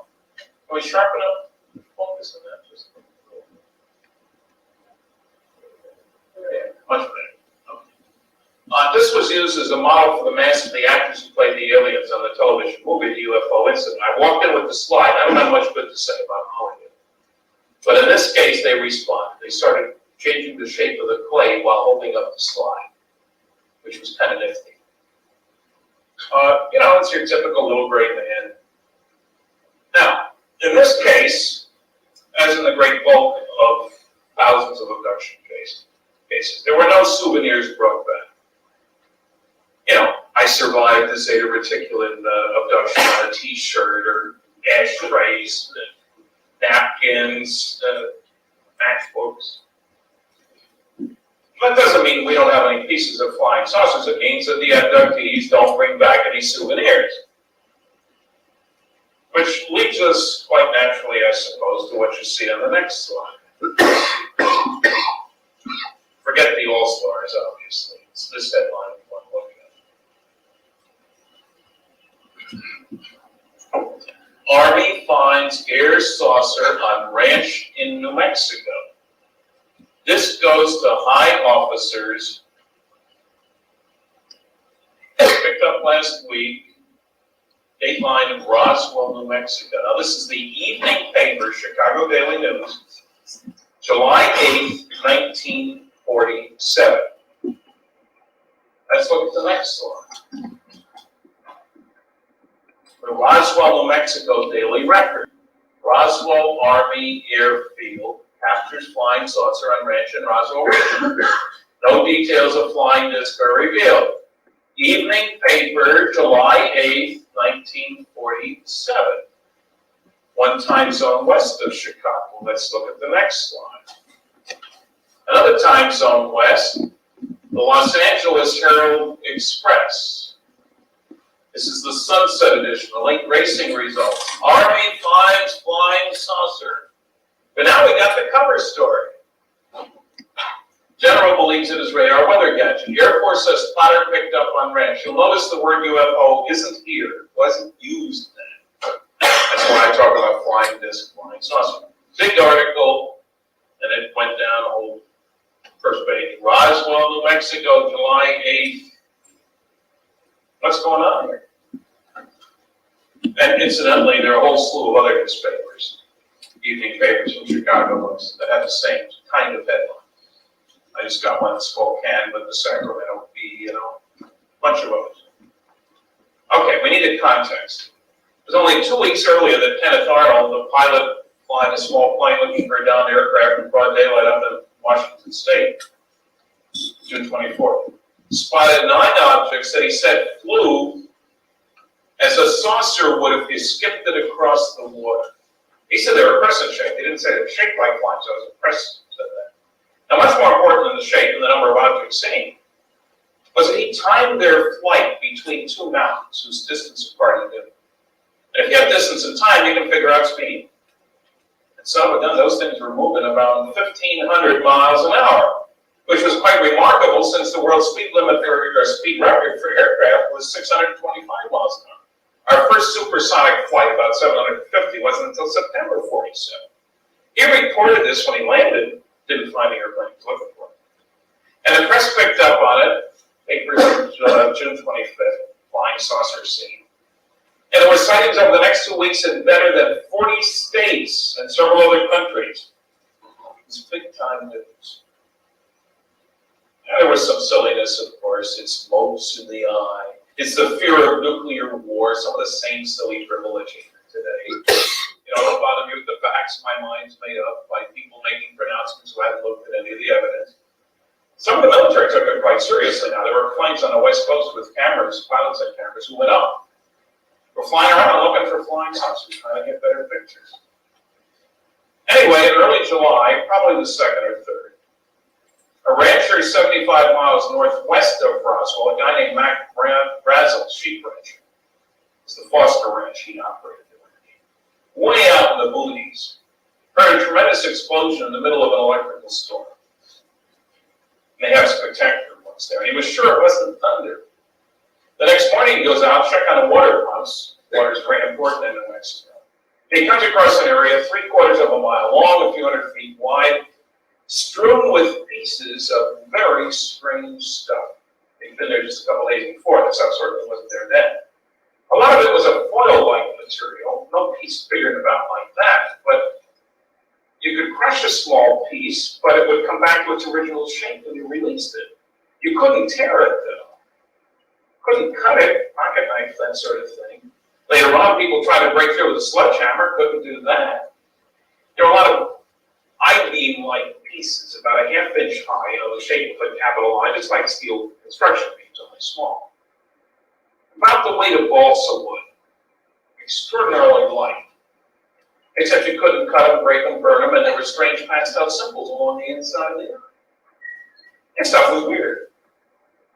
Well, later that day, and he was a little perturbed because the sheep wouldn't cross this debris field. Later that day, he takes home the neighbor's son who was over there riding horses because he loved to ride horses. And he shows the Proctor family neighbor 10 miles away. I mean, that's how far out the movies he was.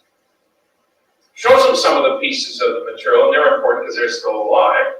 One of them is at least. She's recalled that. Suggests that they come and look at this stuff, and they're too busy. Next day, he goes into the town of Corona, a little over 15 miles away. He's still there, small town. Has some beers with the boys, talking about this stuff. And everybody says, you know, go see the sheriff. Now, you may wonder, hey, why didn't he just pick up the phone and call somebody? He had no phone. There was no electricity. We're talking out in the boonies. I have people saying, well, show me on the map what street goes by the crash site. Ain't no streets out there. It's miles from anywhere.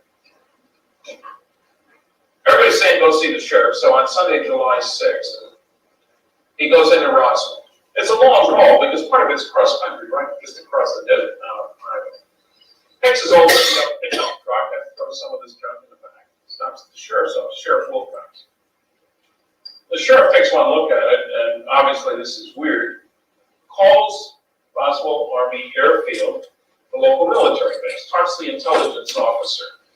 Now this wasn't just a normal military base. This was the home of the 509th. The only atomic bombing group in the entire world. They dropped the atomic bombs in Hiroshima and Nagasaki out of the Pacific during Operation Crossroads. Talks to the base intelligence officer, Major Jesse Marcel, who goes and checks the stuff out. The base is a little south of town. He talks to his boss, Colonel Blanchard, William Blanchard. At the time of Colonel, he went on to be a 4-star general, incidentally. And Blanchard says, well, you better check it out. Because New Mexico, all kinds of crazy stuff was going on. Rocket tests, atom bomb test earlier, and other technology.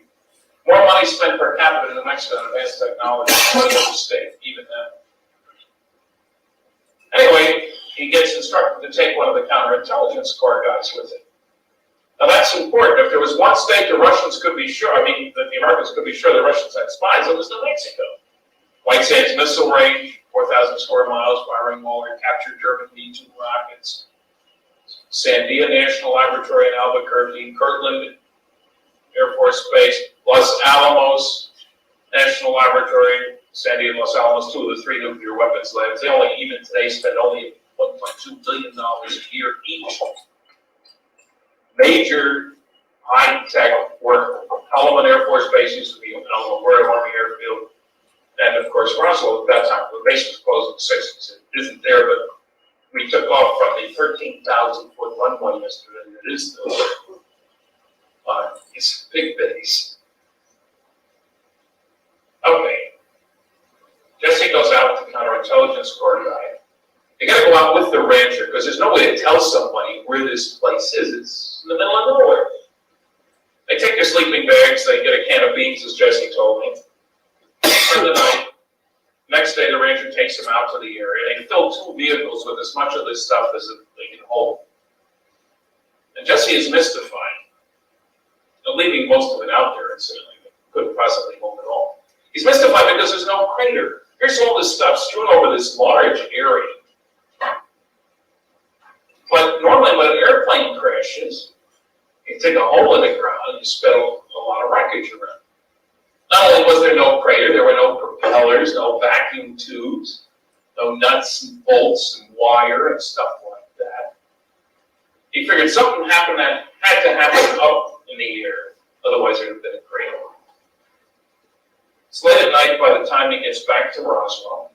Jesse stops at home, wakes up his 11-year-old son and his wife, brings in some of the wreckage to put in the kitchen, try to fit pieces together, get an idea how big it was.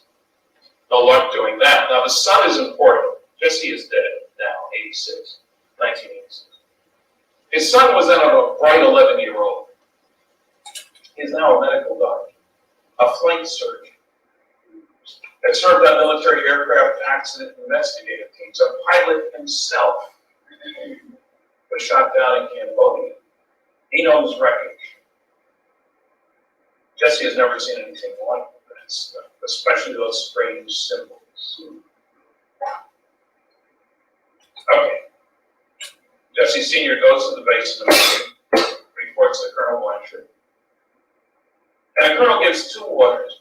One of them is to the base public information officer, a man named Walter Howell, to put out the press release saying we've recovered the wreckage of one of these flying disc people have been seen. And Walter did that. Now the timing here is everything. He got the order to put this out around 11 o'clock in the morning. At about noon, and I was just talking to Walter about this yesterday down in Roswell. At about noon, he goes into town and drops off copies at the 4 media outlets, small town, but there were 2 newspapers, morning and afternoon. The Roswell Daily Record was the evening paper, and 2 radio stations. And one of the radio stations put the story out on the news wire. And the phone didn't stop ringing. On the base, at the sheriff's office, at the radio stations, the newspapers. That's what wound up in all these articles.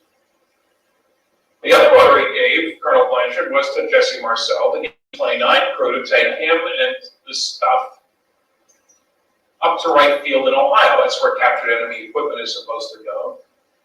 Now it's Wright Patterson Air Force Base. Stop at our headquarters in Fort Worth, Texas. The 509th is part of the 8th Air Force, which is part of the Strategic Air Command, then headquartered in Washington. So Jesse follows orders. They get on the B-29. Before they get to Fort Worth, Texas, this press release had gone out. And the head of the 8th Air Force, General Roger Ramey, his chief of staff, Thomas Jefferson DuBose, gets a call from Washington, from the acting head of the Strategic Air Command, telling him in no uncertain terms 3 things. 1, I want you to cover that story up, get the media off our back, I don't care how you do it. 2nd, I want you to send one of your colonel couriers with some of that wreckage when it comes in up here today. And 3rd, Colonel, I don't want you ever to talk about it again, not even with your buddy, Roger Ramey. That's an order. Do I need to put it in writing? No, sir. When a 3-star general tells a colonel what to do, he does it. Now, I didn't make up the dialogue. I got that from Tommy DuBose before he died, of course, this past year and a half ago or so, age 91, I guess. Okay, so when the plane arrives with Jesse Marcel on it, General Ramey says, you don't say anything, I'll take care of it. He arranged to have the wreckage and the radar reflector from a weather balloon brought into his office and let the media guys see that and take a bunch of pictures and tells them he puts out the cover story 4 hours later now. 5 o'clock Texas time, 4 o'clock New Mexico time. Gentlemen, we made a terrible mistake. It isn't a flying disc at all. It's just a radar reflector from a weather balloon. What are you going to do with it, General? I'll throw it out, of course. What else would I do? We have a memo from the FBI saying that it was sent up to the right field on a special plane. We know that the first plane was sent back to Roswell. Now, it's the timing. Let's go over that again. Initial release, noon, New Mexico time. That's too late for any morning newspaper in the country. New York Times, Washington Post, LA Times, etc. But it's not too late for the newspapers from Chicago West. The cover story goes out 4 hours later. That's too late for just about everything, except the latest edition. This one, the Racing Result edition in Los Angeles, which is an hour west of New Mexico. The morning papers the next day, all across the country, Ramey empties Roswell saucer. And that's what it went until I got involved 31 years later. Now, I've had some critics say, well, how come Major Marcel went running to you about all this stuff? He didn't.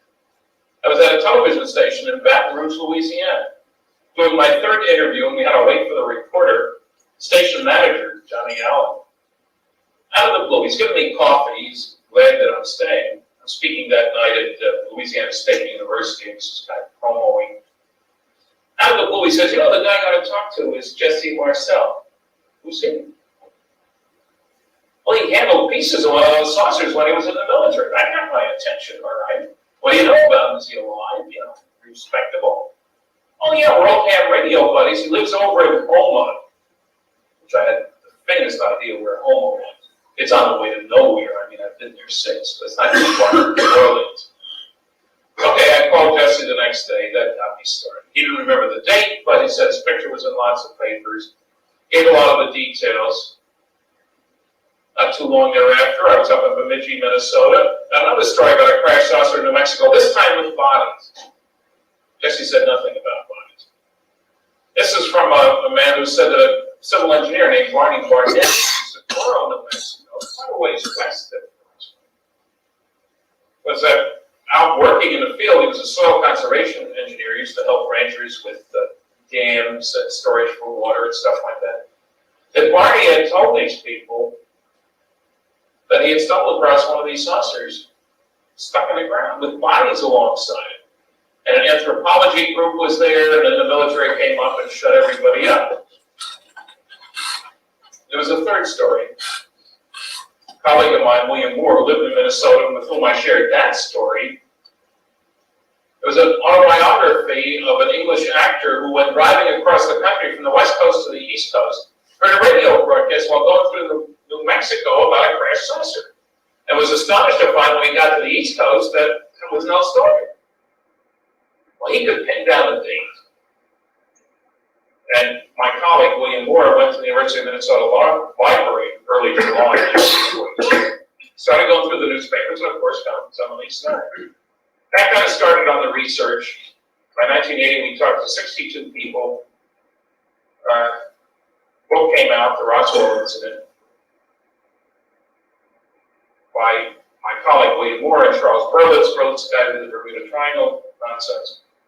Threw in all kinds of garbage in the book that shouldn't have been there. And of course, the critics focused on the garbage instead of the good stuff.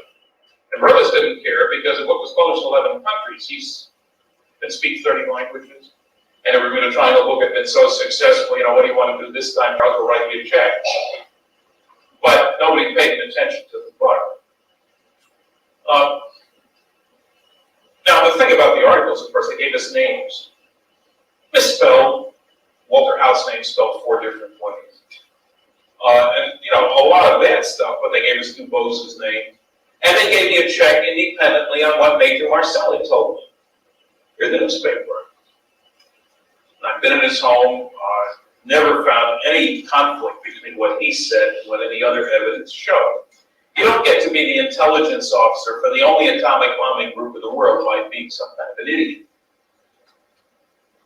I'm not militarily oriented, but I've talked to a lot of the guys from the 509th, and they were sharp. It was hand-picked officers, hand-picked men, high security. Who else do you pick for atomic bombing stuff, Okay, so I was just in Roswell yesterday. We're still looking for new witnesses. The first book came out in 1980, had essentially no impact. When Bill Moore was touting the book, he was approached by some military intelligence types. That's not a contradiction in terms. At least I don't think it is. They wanted to help. They didn't want their names to go public, but they showed us their bona fides, and they provided us with some leads and so forth. By 1985, Bill and I did another 7 papers. We talked to 90-some people about this case. Then there was that terrible program, UFO Cover-Up Live, that I mentioned. I got fed up. The book had blown the story because of Berlitz's garbage. That program had the story, but threw in this Tibetan music and strawberry ice cream and stuff. So I approached Unsolved Mysteries. They had done a good show about the Gulf Breeze, Florida sightings. I called and left my name to the producer who'd done that show once, twice, 3 times, 4 times. Finally, on the 5th time, I got her. And the reason she hadn't returned my calls, she thought Stan Friedman was Ray Stanford. And he had tried to interfere with their earlier show on Gulf Breeze. She didn't want any part of him. Once we got that squared away, they talked to lots of people. I mean, it's not as far-fetched as it might sound. Stan, it's good enough. I approached her about doing a show on the so-called Roswell story.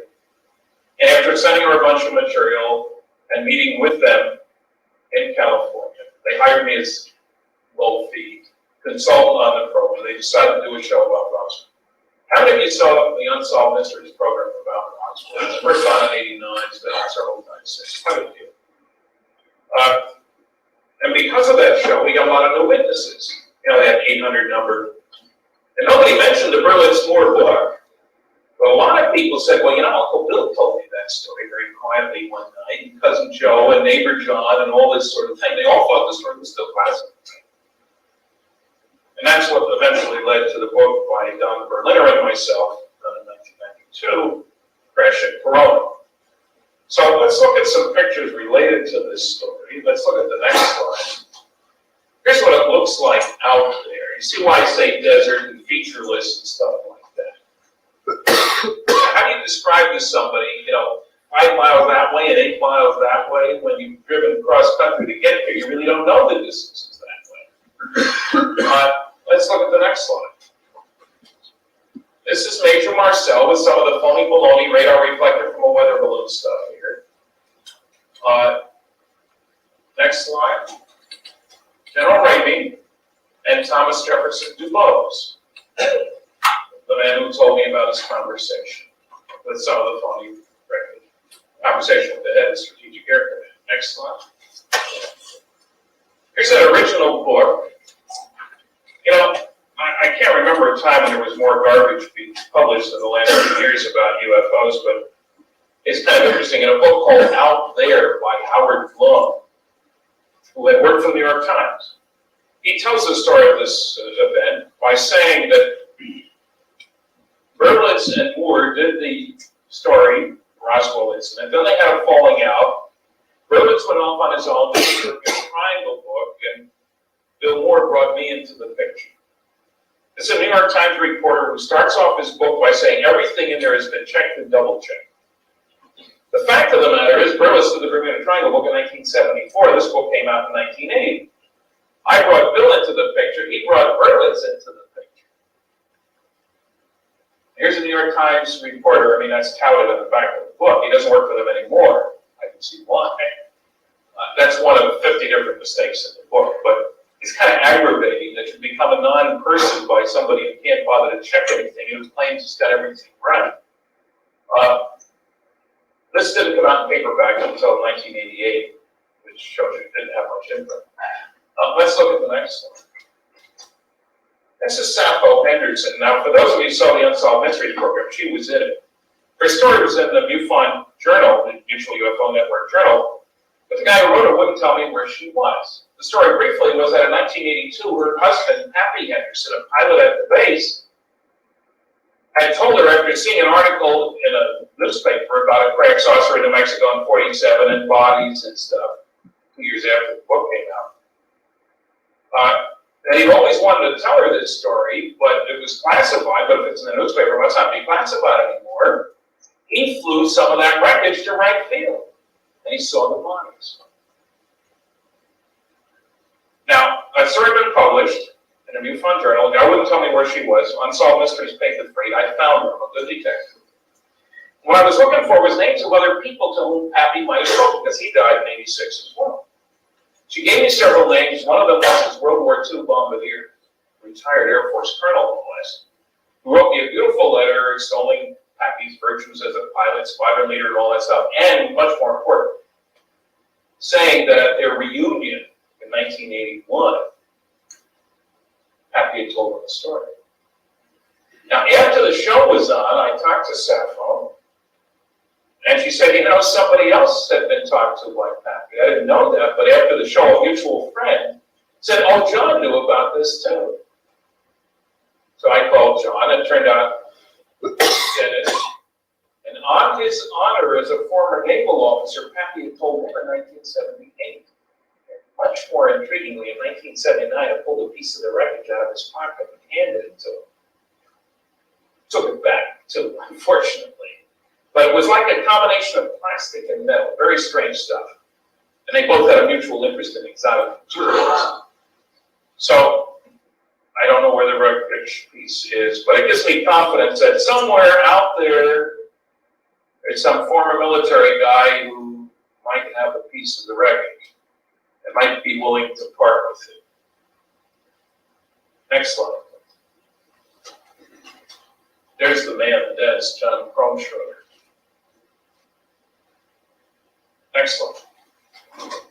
Now here's a map of New Mexico. Now remember I said that I had this story about this, the Soil Conservation Service engineer, Barney was his name.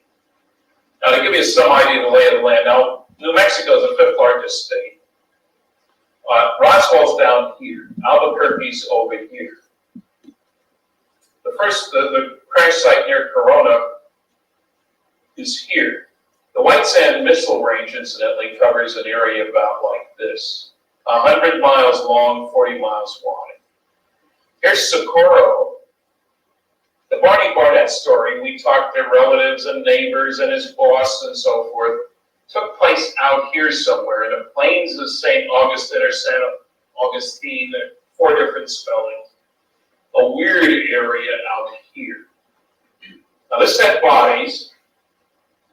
This one, so far as we knew, didn't. And what was the connection? That was the confusion. Is this one big object that somehow ran into a lightning storm?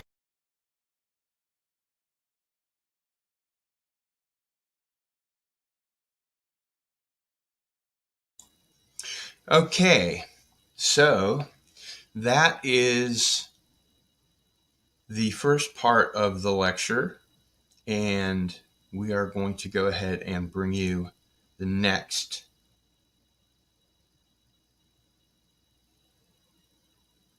segment, which is about 17 minutes. So let me do that.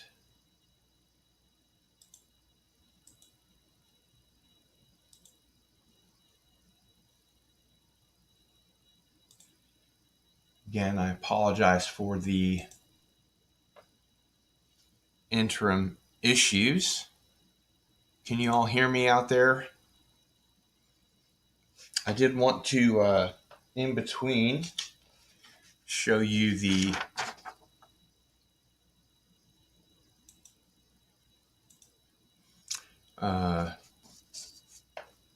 flyer for Stanton's book, Crash at Corona. Get a little closer up there. And of course, a photo of Stan proudly showing his redacted Freedom of Information request documents that were mostly blacked out. And a special feature interview with Stanton Friedman that I did for another lecture. And I have a few of these to give away if anyone's interested.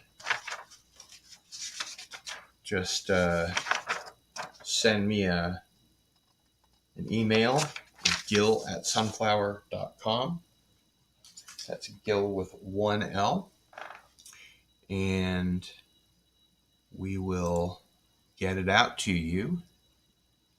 And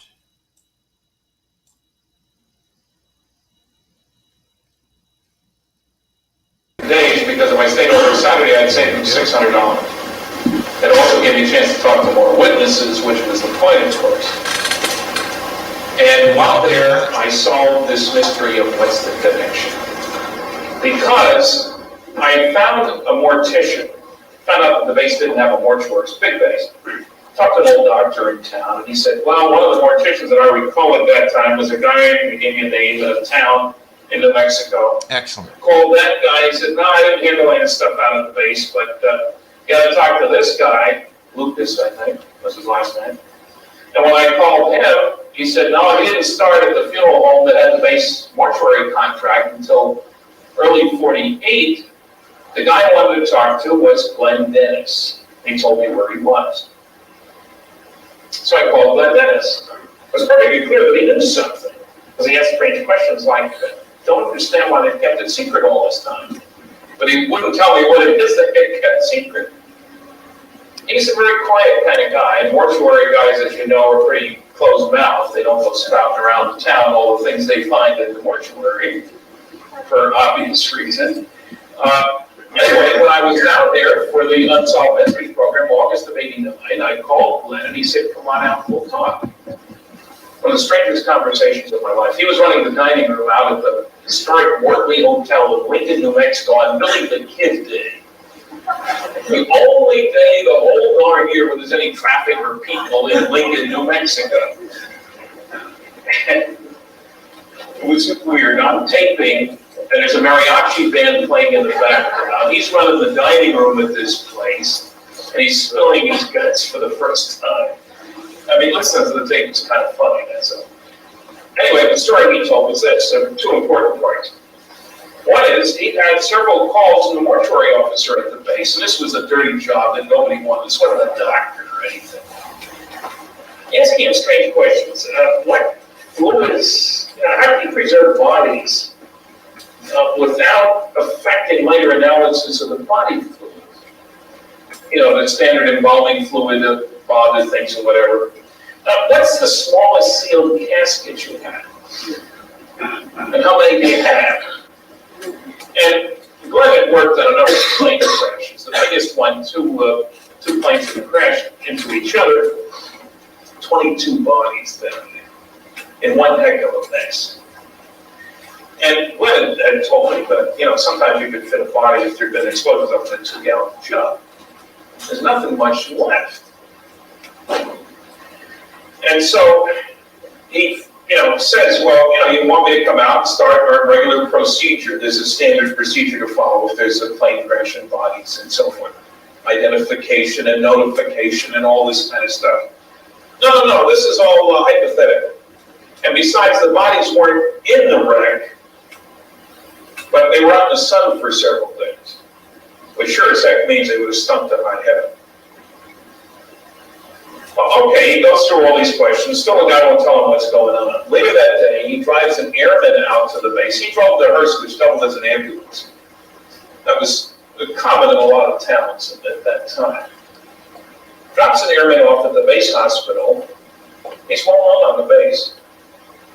Drives around the back, parks his hearse, starts to go inside. Notices 3 military ambulances out there, 2 of which have strange wreckage in them. The doors are open, and he sees it's like the bottom half of a canoe, but like stainless steel, and the blue coloring as if it had been exposed to high heat. He just noticed it. I mean, he's walking by, and there's MP standing there. And he acted like he belonged, which he did. And I guess they saw the hearse. They figured he'd been called. I mean, the hearse is the hearse. It gives you a pretty clear understanding of what the guy's about. He goes inside, starts back to get some Cokes for him and a nurse that he kind of liked. Young nurse, military. And suddenly she comes running out of one of the rooms that are along the hallway there. There's quite a lot of people around. And she's got a cloth or a towel or something over her face, and she's shocked to see him. And says something to the effect that, Glenn, how'd you get in here? You better get out of here. You're lucky you weren't shot. Strange reading. And a second military person comes along. Get that guy the hell out of there. Who is that SOB? Get him out of here. And Glenn doesn't like being called an SOB, as nobody would. And this guy, and then Glenn does do something that turned out to be not too smart. He's wondering what all this activity in those ambulances outside, and has there been a crash? Oh boy, that was the end of it. They're shrieking at him, and there was a nasty SOB there giving him a very hard time. Get that guy out of here and threatening him. And he gets mad. You can't do anything to me, I'm a civilian. And there's a black sergeant there saying, use guys like you for dog food. And Glenn's brilliant response was, use guys like you for coyote bait. Well, this nasty officer has him hustled out. I mean, MPs on each side. Escort him out to the hearse, and he's being shrieked at. You didn't see anything, you don't know anything, you don't say anything, and Glenn still doesn't know what is it they're talking about, And they follow back in military vehicles to the funeral home. And he gets a call later from this officer telling him, don't say anything about anything. He tries to call the nurse. The next day, she calls him back. They agreed to meet at the officer's club. And she is very upset, still, quite obviously. And she makes him promise that he won't ever tell anybody what she tells him. And she'd already drawn a sketch of what she had seen. She'd gone into a supply room just perfectly innocently. And there are two doctors who didn't know at all. Apparently autopsying 3 bodies. 2 were badly mangled, 1 wasn't in too bad shape. And the stench was horrible. That's why that cloth over the face. And she starts to get out of there. She didn't want to be part of this. You can't leave, you've got to help us. Well, I've got work to do. You've got to help us. Higher ranking officers these days. And they're dictating and she's drawing and so forth. And she says the most horrible things you've ever seen. Apparently predators had been sort of at 2 of the bodies or whatever. And she had drawn for him a sketch of the head and the arms. They were little guys, no hair, grayish brown skin like that of an old Oriental was the expression she used. Big eyes, practically no nose, mouth, ears. Upper arm longer than the lower arm. 4 long fingers. No thumb. Sort of what was like suction cups at the end of the fingers. And the body was in such bad shape. One of them, the doctor, had turned the hand over and it came apart from the rest of the arm. And the stench was just terrible. She's very upset. And he tells her, you know, you're going to see a lot of strange things. You've got to get a hold of yourself. I mean, a mortician sees some pretty messy stuff too, obviously. Anyway, he tries to contact her. A day or 2 later, she's not there. Calls again a few days later, she's on a training mission. Next time he calls, he's told that she'd been shipped out. She hadn't said goodbye. He gets a note from her with an APL number, return address. She'll write him more later. So he writes her. Envelope comes back. Deceased. He checks it at the base, and all he could get out of that was, they heard that the rumor was that she was on board a plane in England with 5 other nurses, and there had been a plane crash. Now, several of us have checked plane crash lists. There's a lot of them. Couldn't find any crash that matches that. So we have been unable to locate the nurse. I did find somebody else at the base who remembered her. She's not in the yearbook. There are a lot of people who aren't in the yearbook.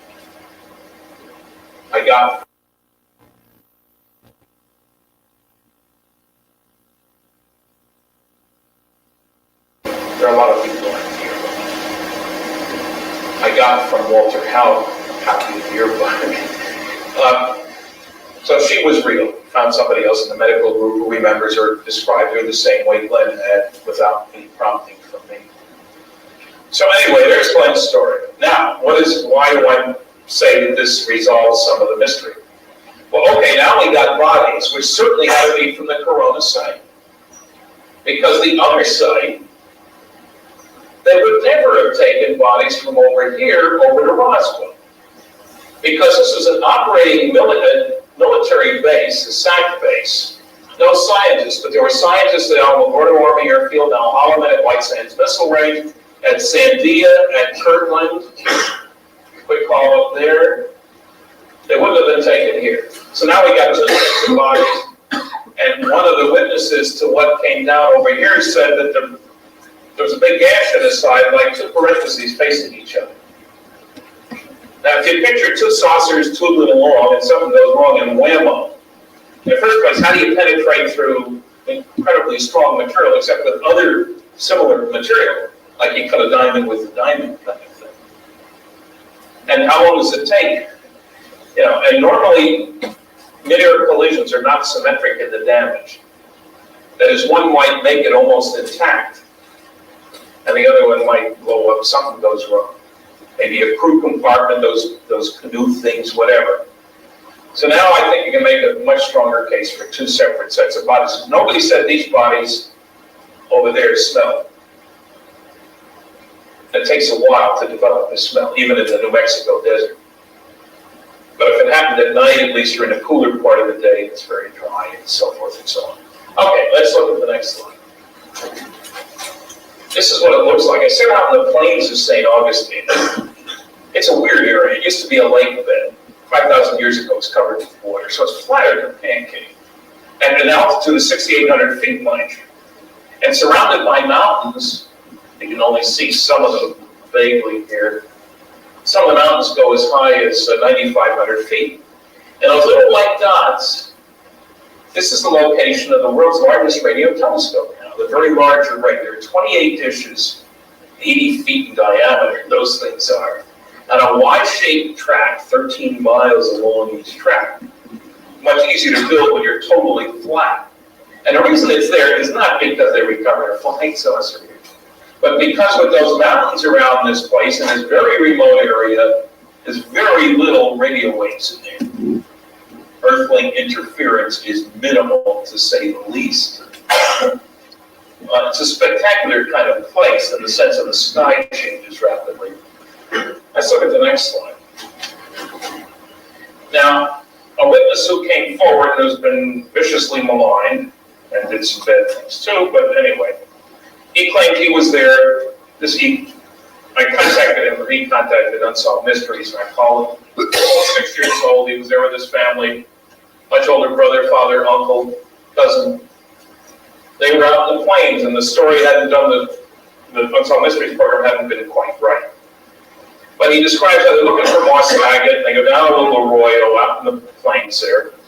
Here's a saucer stuck in the ground with alien bodies next to it. One alive, 2 dead, 1 died. Big gashes on the other side. The vehicle was cold, which was very strange indeed, since it was about 95 degrees outside. And there were a bunch of what seemed like horsehair coming out of the gash on the other side, but with lights along it, which certainly sounds like fiber optics. Red and green lights on it. Sparkling, which impressed the little kid. Wasn't so little, but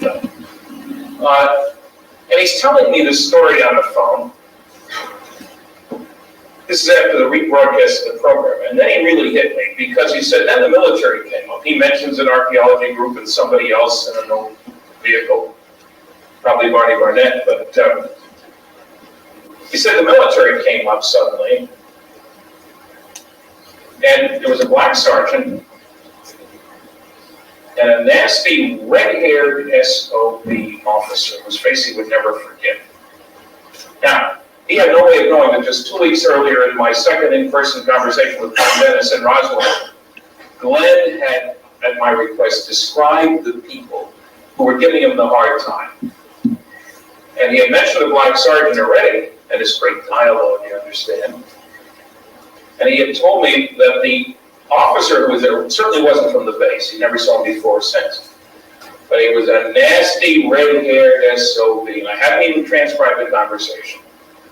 So when the new witness tells me 2 weeks later that he remembers this weird combination, weird because the services weren't desegregated until 1948.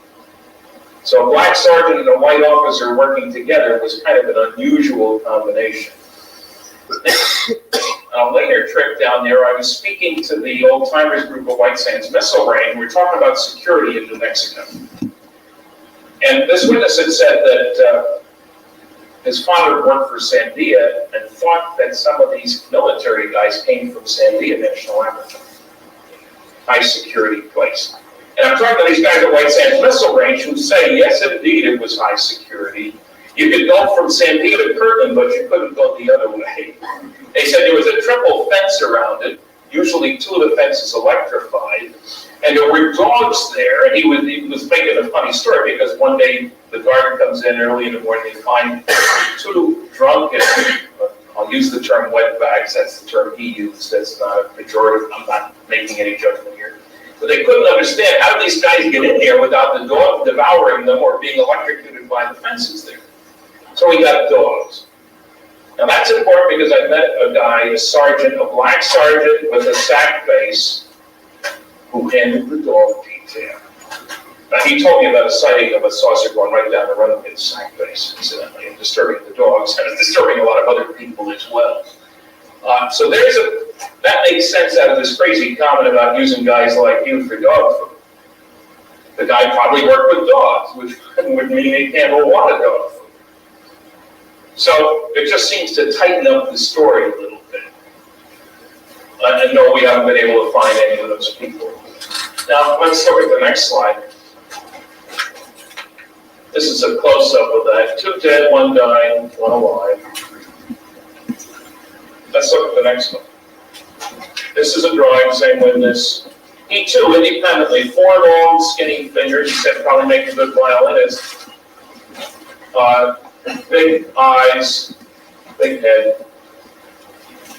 Different, all right. Next one. Here's my book, co-authored with a aviation and science writer, Don Berliner, who's also been interested in flying saucers for 30-some years, who was a paid employee of NICAP back when they had 14,000 members. Kinds of change. Don has written 19 books. Neither one of us has ever written any fiction. And I say that because there are some other stories and books out there by people who primarily write fiction, and who convert what might have been to what must have been in the wink of an eye, the way a fiction writer can. But we physicists and science writers can't do that, unfortunately. Now, obvious question at this point. So Uncle Sam's got 2 crash saucers, at least the debris from one, bodies from that one, an old intact saucer and bodies from that one. What's he going to do? Dig a hole in the New Mexico desert and put it all in? I think not. He recognized that this was advanced technology, if he could only figure out how it worked. So he'd probably set up a secret project. I mean, New Mexico is right in the middle of all our most classified activities. That means, besides being a place that's likely to be of interest to anybody else, easiest place to cover something up. Because you got high security all over the darn state. We would expect they'd set up some kind of a secret team. And I mentioned that Bill Moore made contact with military intelligence types. That was 1980. Now, I had moved to New Brunswick from California. Everybody does that. New Brunswick's east of Maine. Another time zone, more ways than one. A third member of our team was working with Bill Moore, a man named Jamie Champeray in California. And in December 1984, Jamie gets a roll of film in the mail, 35mm film, anonymous but postmarked Albuquerque, New Mexico, which is where Bill had made his first contact with these guys. There were a bunch of them, actually. On this roll of film, 2 sets of 8 negatives of a top secret magic MAJIC, which is important because the very highly classified effort to break the Japanese code during World War II was MAGIC. So if anybody heard it who shouldn't hear the word, they would think it was that. It's a nice double cover there. Anyway, top secret magic, it's a briefing for President-elect Eisenhower about Operation Majestic 12, which was established by President Truman to deal with the crash flying saucer and bodies, named the members of the group, said everything should be accountable only to the president. If it's a genuine document, most important one by far, relating to the public. And the question, of course, is whether it's genuine, in minor detail. It was on film now, so you couldn't test paper, couldn't test anything. Now, the document has a list of attachments, A through H, and only A is there. I'll give my left arm for B through H. And that's a memorandum from President Truman to Secretary of Defense James Forrestal establishing Operation Majestic 12, September 1947, but talking about what happened in July. The rest of the document does. We got a third document, after doing lots and lots of research, at the National Archives. This paper is in hard copy. We got strange postcards saying, in effect, you ought to go to Washington. We go there, and this document was found. Single page. But it's got ink, it's got paper. You can't take it out of there, but you get the watermark. You can do lots of things. Let's look at the next slide. Here's the first page of this top secret magic, eyes only, briefing document, Operation Majestic 12, prepared for President-elect Dwight D. Eisenhower, eyes only, 18 November, 1952. Some people don't like the comma. Now look at the next slide. We'll blow this one over here in the next slide. Warning, this is a top secret, eyes only document containing compartmentalized information essential to the national security of the United States. Eyes only access strictly limited to those possessing Majestic 12 clearance, reproduction in any form, taking written mechanically transcribed notes, strictly forbidden. T52 exempt means it is not automatically downgraded. There were mechanically inscribed numbers top and bottom on each page, 001, 002. We found other documents. If you look carefully at this, the colors suggest that this is magenta, pink, red, the standard color for stamping classified documents. Let's look at the next slide. This is the next page. Briefing Officer, Admiral Roscoe H. Hillenkotter, MJ1. Subject Operation Majestic 12, preliminary briefing. Note this document is prepared preliminary briefing only. Introductory to a full operations briefing. Now the date on this is 2 weeks after the election in 1952. So I wasn't yet president. He was literally the president-elect. Now, we know he was in the Pentagon Ball for a briefing that day. And we don't really know who was there except what the New York Times says that a Department of Defense spokesman said was there. There could have been anybody there. But at least he wasn't off in Japan or someplace like that. He was where he should have been. Now, again, we have this strange date format. 18 November, 1952. The briefing officer says ADM, period. Now, Hillenkotter was only a rear admiral, and somebody said, well, obviously the documents are fraud because he would never have said admiral, he would have said rear admiral. That's nonsense. For this reason, that it's standard military protocol that you use the term admiral to cover rear admiral, vice admiral, full admiral, general covers 4 different levels of general, colonel is lieutenant colonel and colonel. Not when they sign things. Hillenkotter, who was head of the CIA in 1947, incidentally, would never have signed anything. I've got loads of his signatures, always rear admiral, with his name as a signature. But in a listing, even the White House referred to him as admiral, even though he was not a full admiral. And several generals says general, even though they were lieutenant general, major general, all these other levels. That bothers the heck out of some people. One guy said, I know it's a fraud because it violates the government style manual. When you look at highly classified documents, I've been to 15 archives, spent weeks out at the Eisenhower Library in Abilene, the Truman Library in Independence, and 13 other archives. You find all kinds of date formats on highly classified, limited distribution government documents. Style manual means nothing. I had one file from the Office of Secretary of Defense, 1953. 7 date formats in it. Nobody cares. It's not computerized back then. Let's look at the next slide. Now, here's the list of the members. Now, for most of you who are young, you've probably never heard of hardly any of these people. Those of you who are older may recall some of them. It's an all-star cast, to say the least. Admiral Roscoe Hillenkotter, and again, we have Admiral, General. These guys were not full generals. Standard practice. Okay, Hillenkotter was the 3rd Director of Central Intelligence, the 1st Director of the CIA. There was a name change. He was the Director in 47 when this happened. Dr. Vannevar Bush was the top dog engineer scientist in the country.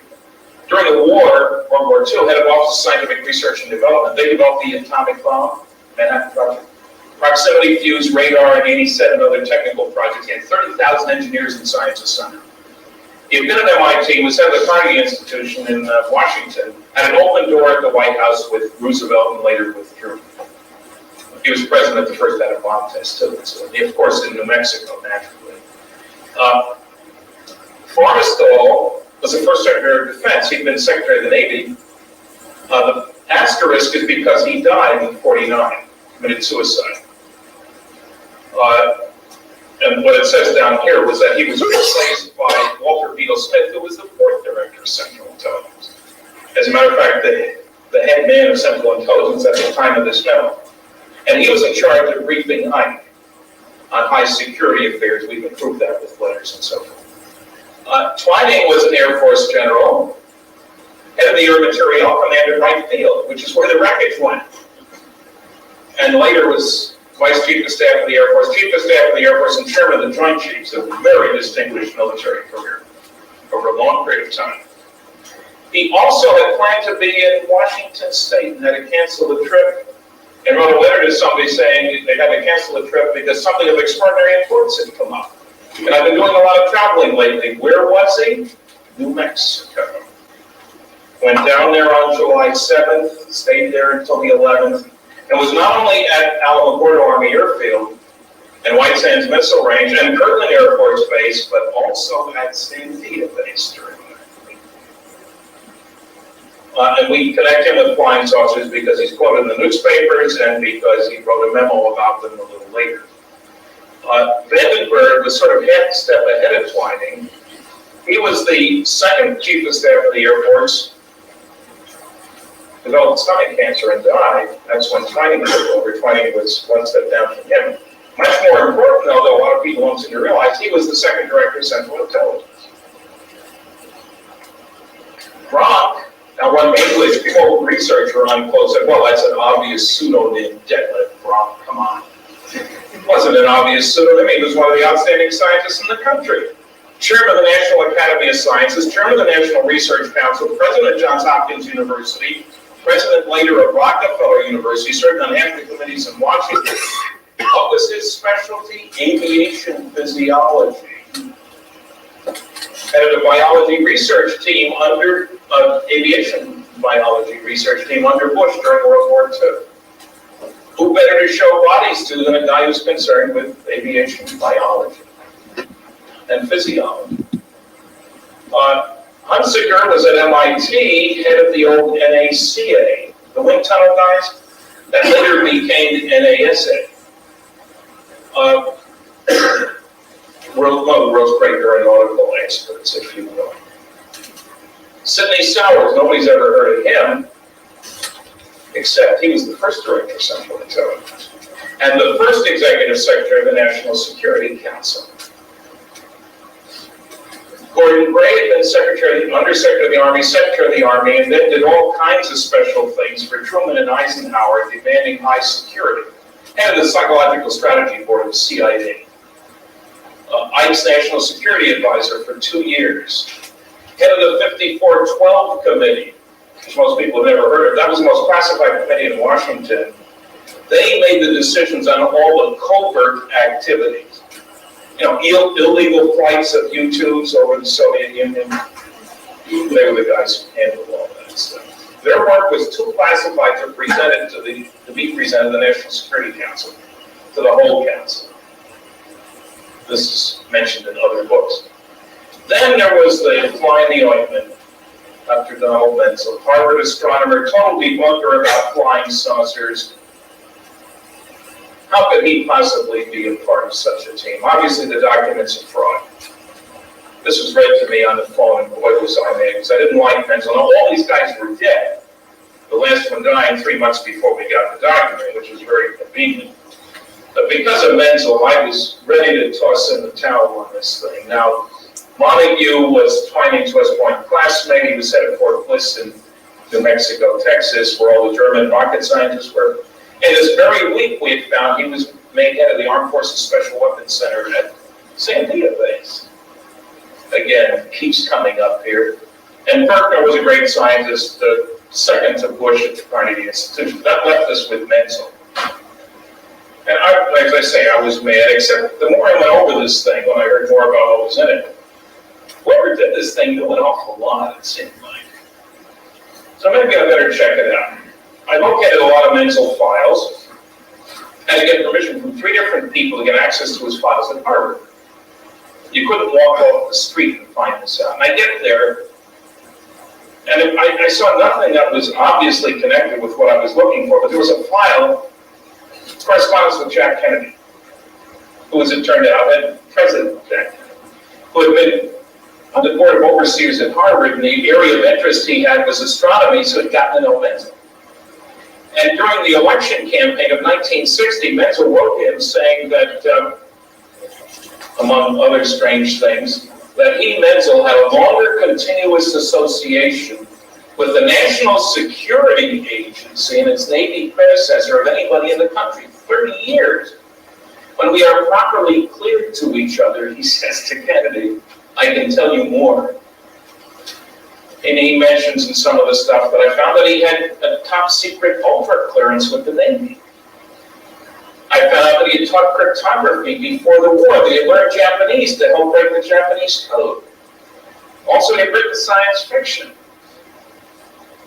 Appropriate that he should be a debunker, I suppose. There were a whole bunch of other things. He'd done highly classified work for at least 30 corporations and written memos about the NSA. So, to make a long story short, and he and Bush, incidentally, Vannevar Bush, went back to 1934 together. And Bush was his staunchest defender of McCarthy-type loyalty. You remember Senator McCarthy? They wanted to take away his Air Force security clearance because he had been disloyal because his wife had brought in stockings that Menzel gave to a Soviet astronomer to take back to his wife.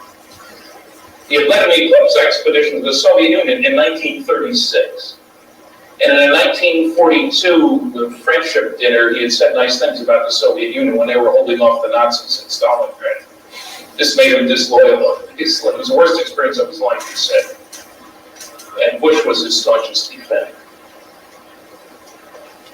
So certainly he belonged with this group. He had ties with some of the other people too, but he had a high-level clearance, which would have been a prerequisite, and he had connections with the right people. So once I got that out of the way, also he made trips to New Mexico at government expense in 47 and 48.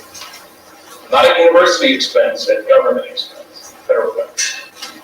Once I got him out of the way, I started working on the rest, and I'm now convinced that these documents are genuine, although they've been attacked by all kinds of people. Let's look at the next one. That's that same one again. Let's go on from that. You're going backwards.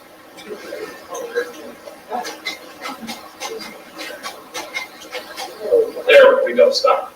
There's the memo from, this is attachment A, from Truman to Forrestal, dated September 24th, 1947, period.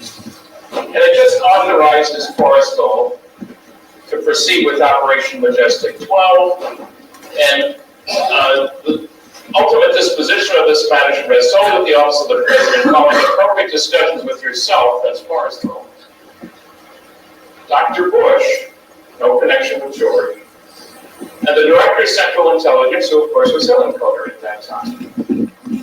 Now, is this document genuine? Well, signature is too much like Harry Truman, some people say, which is one of those weird arguments. You know, if it wasn't like the Truman signature, you'd say it was false. Phony. If it's like a Truman signature, you say it's phony. I have trouble with that. More importantly, let's look at the date. Let's look at the next slide. Now, when examined very carefully, it turns out that the September is done with the same typeface as this. The 24-1947 period is done with a different typewriter. Now, no forger is going to use two different typewriters. Forgers don't call attention to anything, whether it's painting or documents. Now, who used a period after the date? Normally, Truman's office certainly didn't. But Dr. Bush's office did all the time. I found another document from Bush's office dated September 24th, 1947, period. But that September and the date are all in the same line exactly, no, with the same typewriter. But the 1947 period matches this precisely. I asked somebody who worked for Truman, actually worked for Roosevelt, then stayed on with Truman. Well, what about the idea that a memo would have been prepared for Truman's signature by, say, Bush or Forrestal? Oh, of course. 90% of what he signed was prepared by other people. Did he trust those two people? Of course he did. Look at the assignments he gave him. Now, further, I have to note that this just happens to be the only day in the last 8 months of 1947 when Vannevar Bush met with Truman. Also present, according to the Truman files, Secretary of Defense Forrestal. I checked Forrestal's papers, Bush's papers. They met for half an hour with each other before they visited with Truman, and they left together. Plenty of time to prepare a memo together. They met almost weekly, Bush and Forrestal, but not Bush and Truman. So it sort of holds together the whole thing. We have a third document. Let's look at the next slide. I can barely read that, but this is the one we found at the National Archives.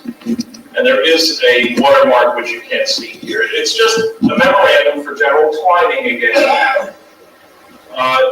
Subject, National Security Council, NSC MJ12 Special Studies Project. The President has decided that the MJ12 Special Studies Project briefing will take place during the already scheduled White House meeting rather than following it as previously intended. Please alter your plans accordingly. Your concurrence to debug change arrangements is assumed. The name down there is Robert Cutler, Vice National Security Advisor. Now, this would seem to establish, indeed, there was an MJ12. It's been viciously attacked, of course.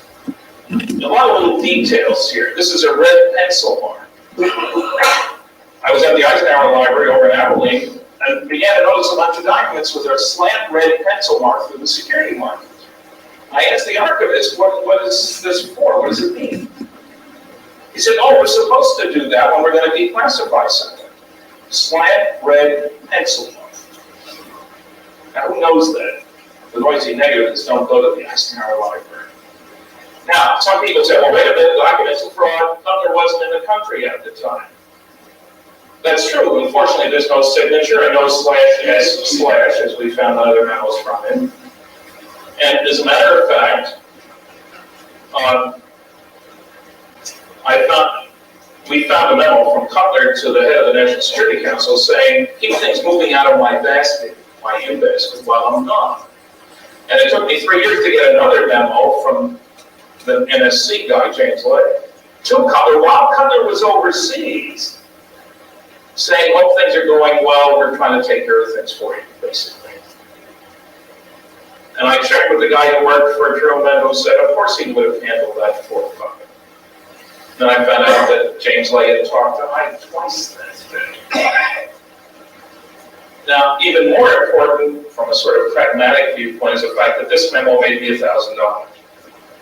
The noisiest negativist of them all, a guy named Philip Klass, used to be a senior avionics editor for Aviation Week and Space Technology.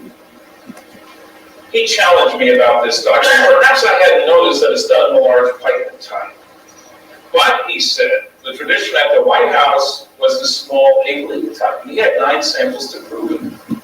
And he challenged me to find any genuine memos, letters, etc., from the right people, at the right time, done in the same size and style type. And in order to encourage me to respond more quickly for an article he was preparing to write, he offered me $100 each for every such genuine memo. Unfortunately, set a limit of 10. I initially went to my files, pulled out 20. I knew he wasn't going to accept some because they didn't all have signatures on them. They were done by the right people, right time frame. Then I sent him 14, which matched precisely. I knew I was going to the Eisenhower Library. And then I sent him 7 in an invoice, and he paid me my $1,000. And a copy of the check is in my report on MJ12. I got a research grant. Now, here's the crazy part about this. Class has never been to the Eisenhower Library. There are 250,000 pages of National Security Council material there. About 50,000 is still classified even as we speak, incidentally. But the notion that you can take 9 and generalize to 250,000, that's what's so extraordinary. Nobody in his right mind would make that generalization. I mean, if you had 99 and there were only 100, and the 99 were done in the elite type, you might expect the 100th was probably done in the elite type. But to go from 9 to 250,000, I think it clearly demonstrates the intellectual bankruptcy of the pseudoscience of anti-ufology from that phrase.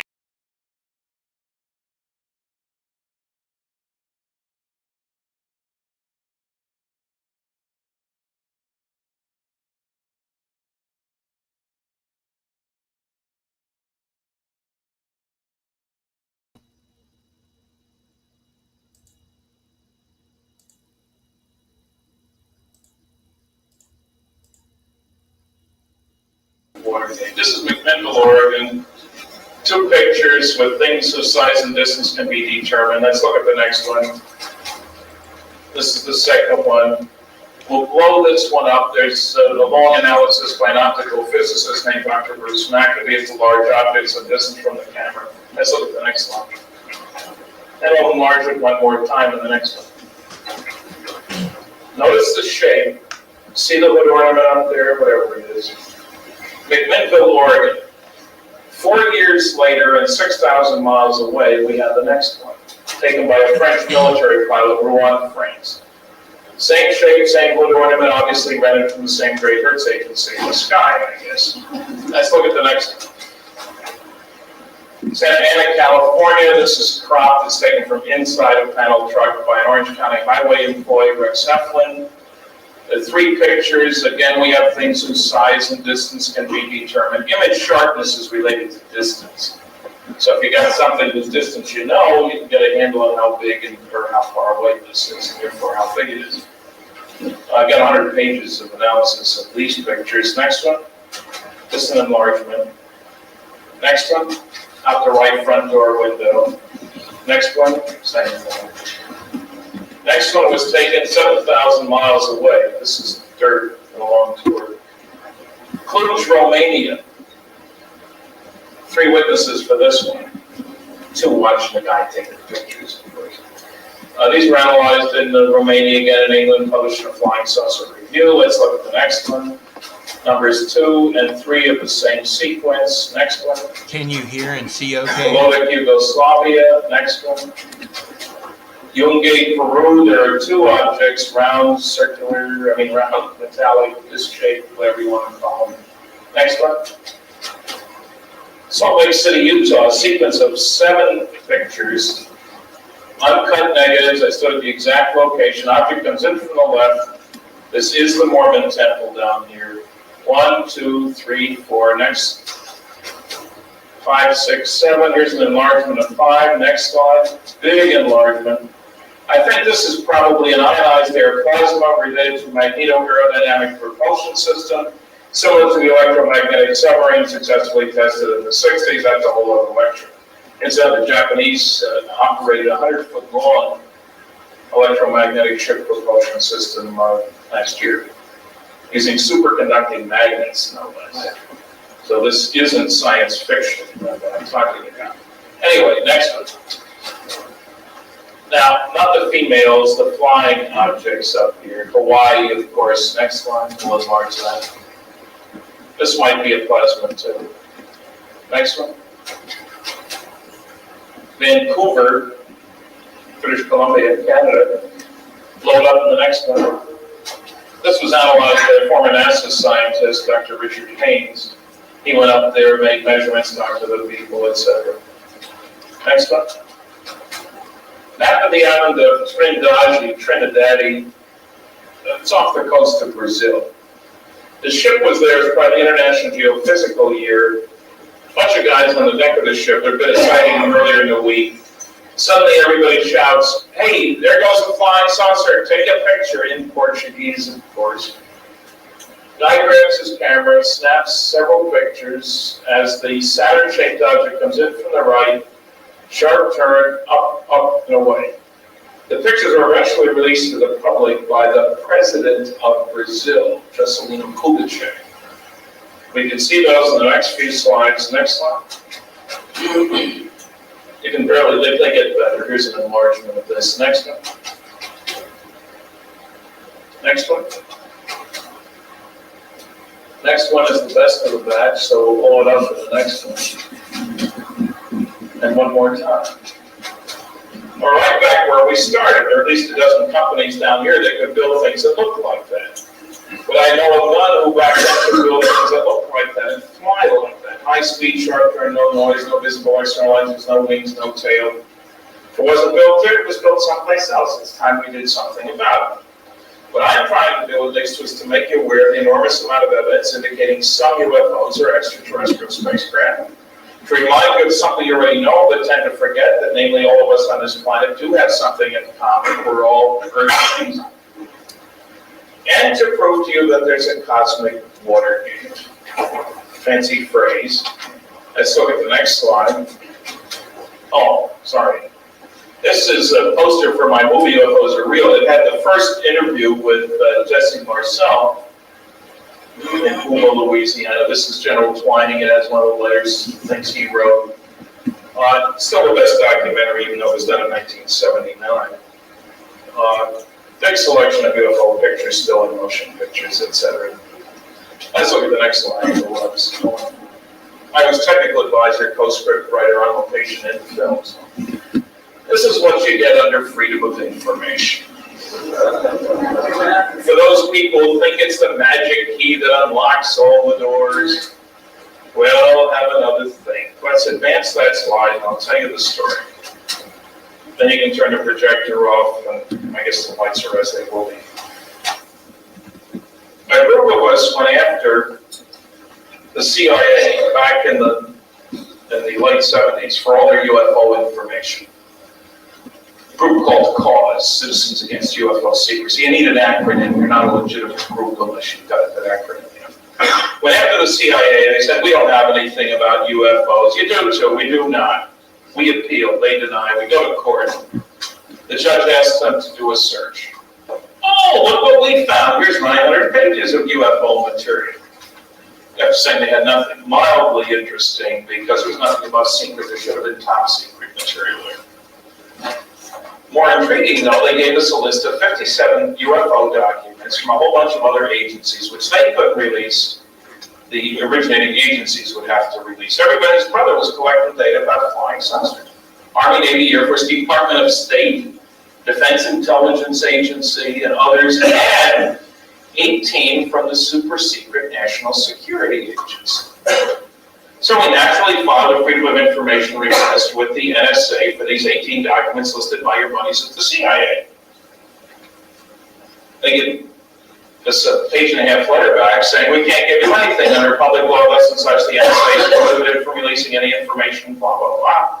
Sources and methods data can't be revealed. We keep saying we don't want sources and methods, just UFO stuff. We can't give you anything, go away. We appeal, they deny, we go to court. The judge says, do a search, gentlemen. They come back to court 3 weeks later. How many UFO documents did you find, NSA? We knew about 18. 239, Your Honor. But 79 originate with other agencies. We can't release those, including, believe it or not, 23 from the CIA, which hadn't found them when it did its search. Not surprisingly, as you'll find out. Find at least 160 NSA UFO documents. They got rid of 4. Fine, we'll take 156. You're not listening, gentlemen. We can't give you anything. National security. We're going around in circles, so we try a legal ploy. We ask that they submit the documents to the judge so that he can determine whether they are properly invoking national security. Saving you from embarrassment isn't a good reason, in other words. They refuse to release any of those documents for him to review. However, they did provide with a 21-page top secret affidavit justifying the withholding, which he got to see in chambers, in camera. He got a special clearance for it. Our lawyer actually didn't get to see it, American justice, you know.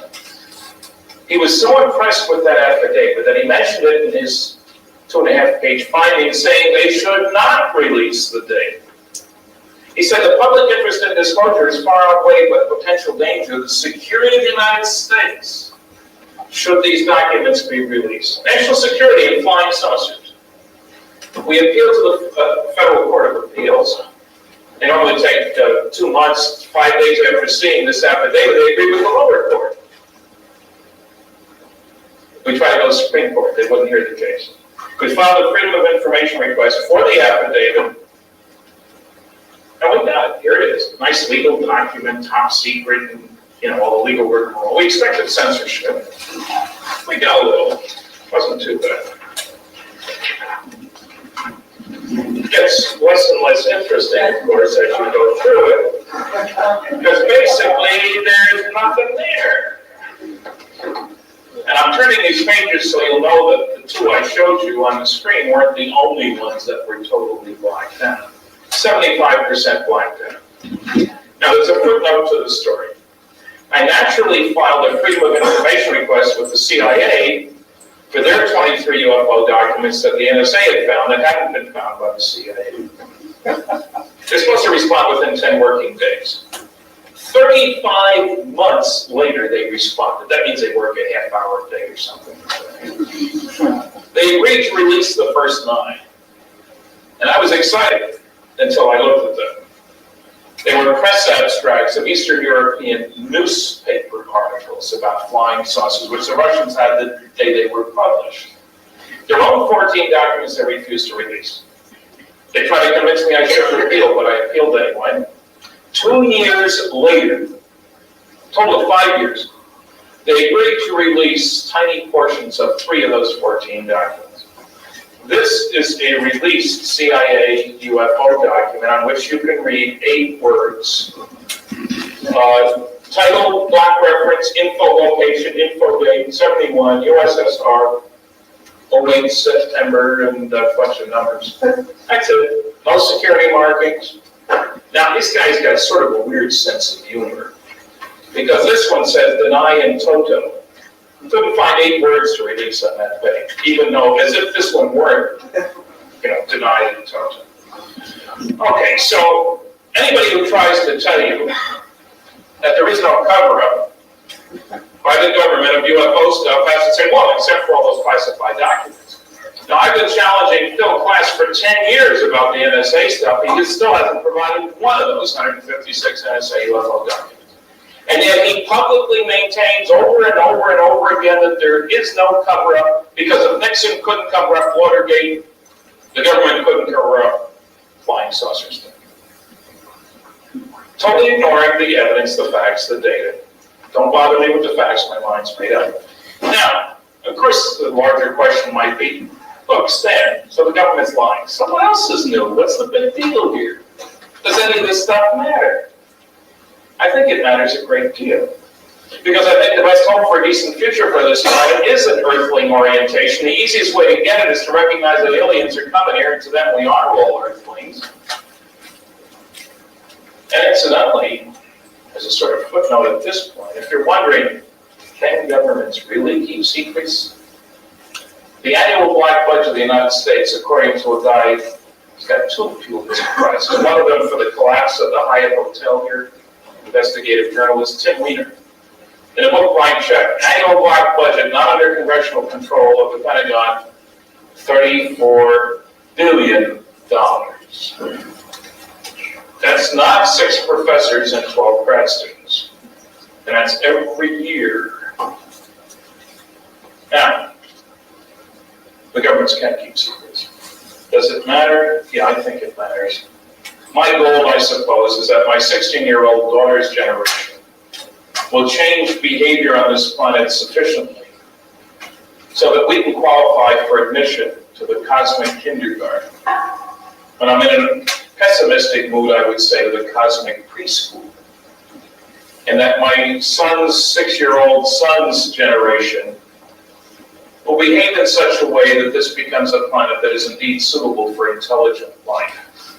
I think we've done a lousy job so far. Thank you very much for listening. We'll take a little break and I'll try to answer your questions. Thank you.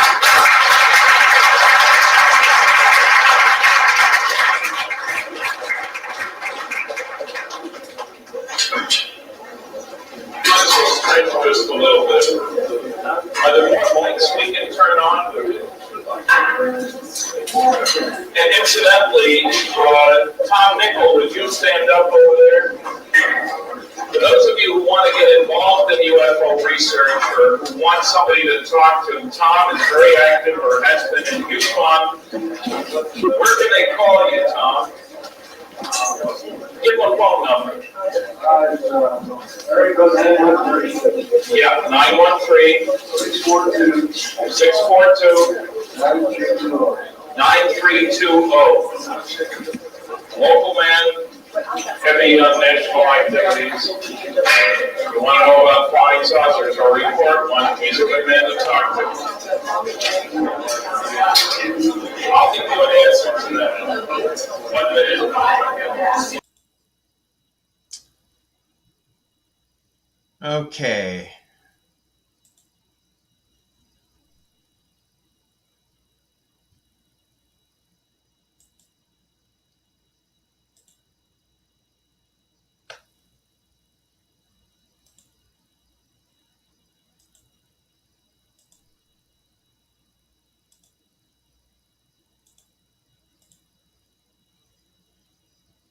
this stuff is the work of the devil.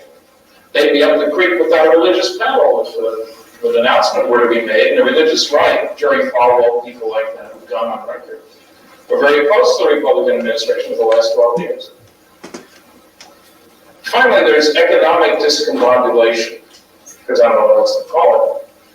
If there were to be an announcement, no matter how carefully structured, reasonable people would say, gee, these guys are more advanced than we are, so there'll be new methods of energy production, ground transport, air transport, communications, computers, medicine, agriculture. Who are going to be the winners and who the losers on the stock market? All hell breaks loose. We're not very good at making these transitions. Look at Eastern Europe. Wasn't it wonderful? They had elections, they had freedom. Boy, what a mess they got over there. We don't know how to make that transition. I mean, it sounds good. All you need is freedom and elections, but they got crime, lots of it. They've got inflation, terrible times. So I can understand all that, but I still think that we Earthlings have a right to have a say in all this business, especially if we're in a democracy. Now, you could ask the sinister question, what do they know that's so terrible that they can't tell us? If it's a government of, by, and for the people, then one would think they have to tell us. Since when is it okay for unelected officials like intelligence agencies to make the decisions that we're supposed to be part of? So there are serious implications in all directions. Also, you have to admit you've been lying for 46 years. Nobody wants to do that, and you can't protect our airspace. Nobody wants to admit that, but so that's enough good reasons to get us started. Yeah. If you ever been harassed or coerced or threatened or had men in black, you hear about all that? No, have I ever been coerced, harassed, threatened, men in black, any of that sort of thing? Not really, although I did have a men in black experience. That other people would call that, not me. I was in Oklahoma at a conference, spoke the first day, get a call from somebody who was there. They want to take me out to lunch the next day. Fine. So they drive up to the place where I was staying, big black Cadillac. I go out, 3 guys in black suits. We went out to lunch, had a delightful lunch and good conversation, and I casually brought this up, and at some point it was stated that they always rent black Cadillacs and they always wear black suits. And nothing happened. They brought me back, but some people would make much of that. I have never had harassment. I've had Air Force colonels sitting next to me. I'm giving after-dinner talks, and they tell about their sightings. I've been harassed by some of the phonies out there who don't like my exposing the people who lie about their credentials and things like that. They give me a hard time. William Cooper says I work for the CIA because I don't agree with him. Yeah. And I did once work for the government. 2 weeks in 1952, December, in the post office at Christmas time. I was a student at Rutgers University. Period, end of report. Not the CIA. Other questions? Yes? Yeah? Did you speak at the Air Force Academy in '73? No. Was there, you did not? No. So was there some stuff in some of the... Wait a minute. I did speak there, but I read that you had a little seminar there, a couple of them. no, I only had one. I did speak there once. Well, did they have something in their, some of their training manual that you... Okay, earlier on in the 60s, it turned out that in their physics department textbook, there was a section on flying saucers, which took them very seriously. And some people took that to be an admission of their reality.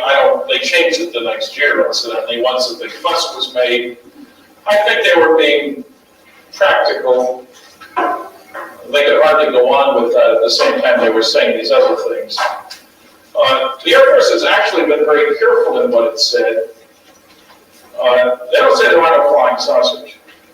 They say no report reviewed, evaluated, or investigated by the United States Air Force gives any evidence of being a threat to the security of the United States. What the heck does that mean? I mean, if any one of the 3 functions were done by the CIA, the DIA, the NRO, all these other guys, it would still be true. And secondly, that's answering the wrong question. I mean, the penguins in Antarctica aren't a threat to the security of the United States, but they're certainly real.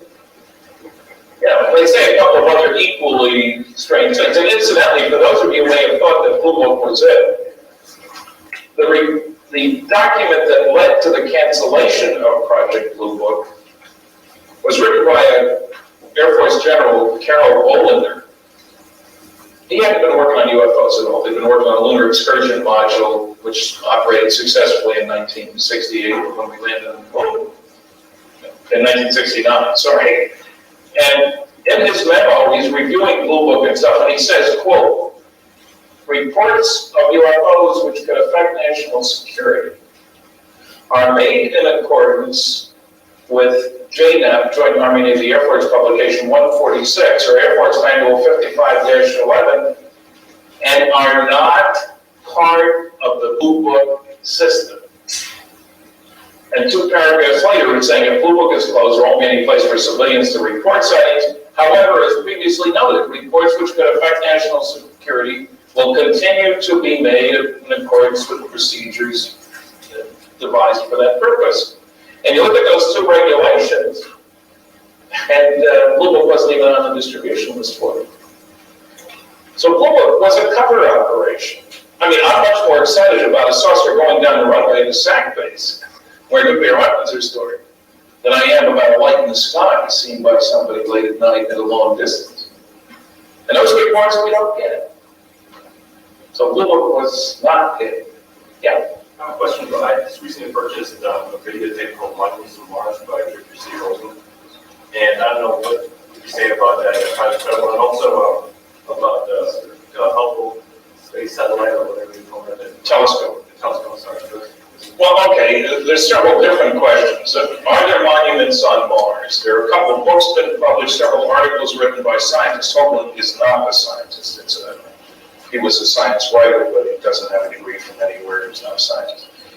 Suggesting that 2 pictures taken back in 1976, so the Cydonia region of Mars, show this strange-looking thing that looks very much like a face. You can see teeth, you can see eyes, and so forth. And some other structures that might be construed as pyramids. And the nice thing is that the data is digital data, of course, and we have better software than we had then. So you can handle that data and sort of rework it, rotate the face to change the angle and things like that. No matter what you do, it still looks like a face. And so I'd say there's a better than even chance that there probably is something up there. Okay? Now, having said that, Hoagland got a lot of publicity out of claiming back in October that the reason that the orbiter was still working, but NASA was, faked the disappearance of it, so they wouldn't have to show us the pictures of the monuments and so forth. Now, I think that is utterly outrageous nonsense for this reason. Not that I don't think NASA would cover things up, that's a different story. But it would take them 3 months to circularize the orbit. And you want your mapping to be done all from the same altitude because it's a lot easier when you put the pictures together. And then they would do the low resolution mapping, and then the high resolution mapping. The data that's of interest here would not be available for at least 4 months after that insertion. That being the case, then NASA would get $1 billion worth of aid on its face at budget time. Space stations liable to be canceled, and the SETI stuff was canceled. Makes no sense whatsoever. They've had too many other failures, all the delays on launches and stuff like that. But if they're going to do something, do it later. Crow about what a wonderful success the project was, doing something that nobody had ever done before, and they go on and on. And then maybe they go back to pictures or say they ran out of propellant or whatever. But the notion that they would blow it that way doesn't make any sense to me at all. Now, he's predicted that on January 8th, it'll come back on. We'll see. Well, the reason why I'm asking a lot of people probably think it's a cover-up that NASA is doing is because I've seen you in sightings, and sightings have also said something about a satellite from Russia. Oh, that's the Focus story, yes. Yeah, that data had been withdrawn. We don't know the whole truth on that either. So again, I'm not denying that NASA might cover up, but they wouldn't do it until after they patted themselves on the back about what a wonderful success the project was. They came off terrible on that. And now to go back to the Hubble, I don't think the Hubble was a cover-up. I think that, the Hubble had terrible constraints on it. It should be up in a stationary orbit, so you can keep focused on whatever you're looking at for a long time. But because it had to be put up by the shuttle that puts it in the low Earth orbit, it can't look at the sun, it can't look at the Earth, because it would blast the optics. So the computer, the whole business is very difficult to get good data. I think there was a lot of spoof, partly because the best facilities for evaluating the mirror were classified facilities for these government spy satellites. And they didn't get used for this project. So I think they goofed. Now, of course, what was the latest word? When are they going to set up the one that was on the pad yesterday? Did they make a decision? Did they take it off the pad? Or there was a problem with the sensor. And if they took it off, it wouldn't go up for a couple more months. This is the repair mission. They're going to send it up anyway. Is that the decision they made? I just saw the article, but I'm a day out of phase here or something. I think they probably should as well. The astronomers are certainly anxious to fix the darn thing. So again, I don't think it was part of a plot. There have been a lot of failures in space. My goodness, a lot. The first several shots we took at the moon, the first shots we took at Mars, the Russians did, a dozen of them at the planets, and that failed in one way or another. It's not easy. Well, there's also an internet video tape. We also talked about hyperdimensional people, though. I'm not sure where that is. Anything to say about that? Well, Richard is not a scientist. He tends to glom onto all kinds of strange stuff and stir them in the pot. I mean, he leaks, cattle mutilations, crop circles, the Mars face, and probably 3 or 4 other things all together in a nice stirring in the pot. But that's Richard. There are scientists working on, they published some good papers on the Mars stuff. Now, the video Monuments to Mars is interesting. Well done. Same guy who did that did my Flying Saucers Are Real video over there. So, you've got to be careful what you accept and what you reject and have a big gray basket. Maybe. Yeah. What was the final conclusions on that Gulf freeze case where was the guy making those photographs? Well, okay, that depends on who you talk to. Gulf Freeze is a fine book. I personally don't think they're fraudulent. I was just in Gulf Freeze a month ago now. It's just south of Pensacola, Florida. And over the last, 6 years, I guess, hundreds and hundreds of sightings down there. And actually, a lot of them, and some good pictures were taken by a man named Ed and Francis Walters, a man and his wife. And there's a book out, the Gulf Freeze sightings. Now, I went to Walters, I've been to Gulf Freeze, I've talked to Dr. Bruce McAbee, who did a whole long analysis of the pictures, and I'm convinced these things are genuine. Now, somebody in a house that he built $250,000 houses, he would build a house, live in it for a while, sell it, move on, And the last thing he needed to be was to be known as a UFO. People don't buy houses from expensive houses from people with that kind of reputation, And somebody went to a house in which he had lived and asked, in effect, if they had ever found any models. And the guy goes up in the attic. The house had been open for months because it was for sale and people could look at it. Goes up to the attic and there's a model made with blueprints that Ed had prepared. The only trouble is the date's wrong. He had taken the pictures before the date of the blueprints. Much more importantly, if you look at the model and look at the pictures, you say, those pictures aren't of this model. So I think it was an intentional effort to try to discredit him. There's a lot of disinformation specialists out there, believe me. So I'm still satisfied. And I don't know why the Center for UFO Studies has taken the stand they have on it, but then I don't understand why they've taken some of the stands they've taken about Roswell. Sir, we have enough time for about 2 more questions. Okay, yes. I just want to tell you, I've been out to the office. Oh, yes. Yeah, Johnson Farm. Yeah, and she said that they had strange toadstools or mushrooms Mushrooms? that grew in that spot where it landed. And I have to look at it. And I guess for a period of time, nothing's doing that. That's right.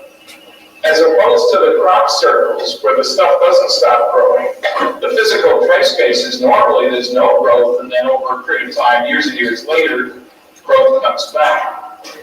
But it's just fascinating to see. Yeah, they're still living there, obviously. Yeah, and the thing I did notice about where that farm is, that it has an interesting, the way the trees are made up, almost like it has a landmark. No, there's a And I don't know pattern. if you noticed that. No, I I didn't. noticed that when I used to drive by it all the time.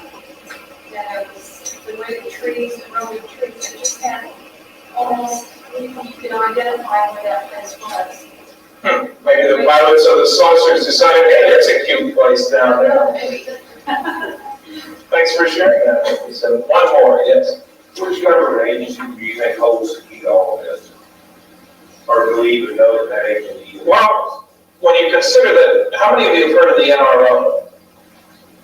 National Reconnaissance Organization, flight budget last year supposedly $7 billion. Supposedly connected with space intelligence work, looking at that. Certainly the CIA would be involved.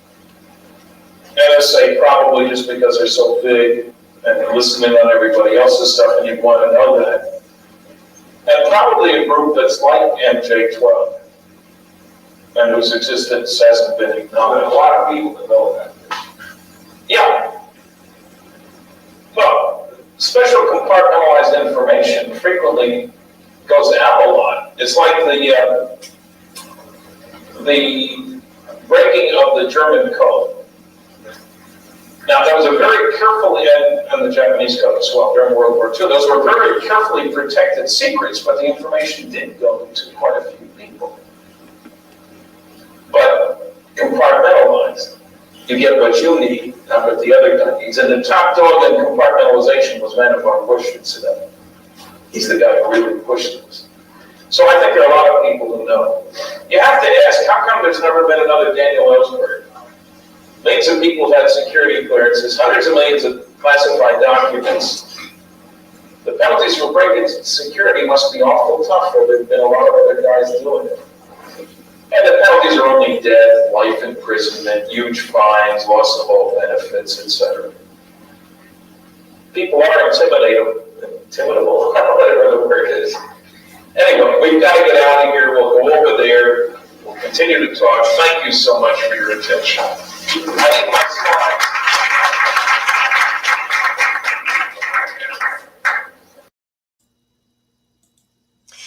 Okay, so that is the Stanton Friedman lecture. I hope that you enjoyed it. There are not a lot of people on YouTube that have Stanton Friedman lectures to share. And that's part of what Into the Fringe is about. Wanted to share a couple of things with you. This is the ticket for the event that you just saw.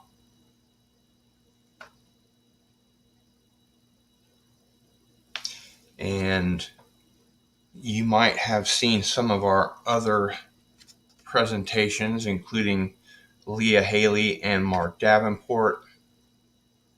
I have a new webcam, so I'm not sure how to make it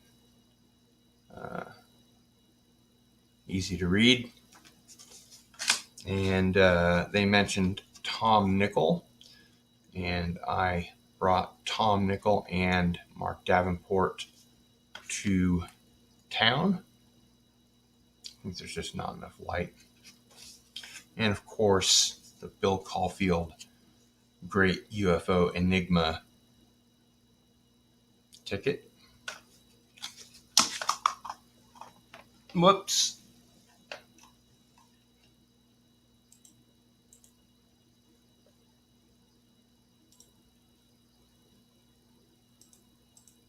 Sorry about that.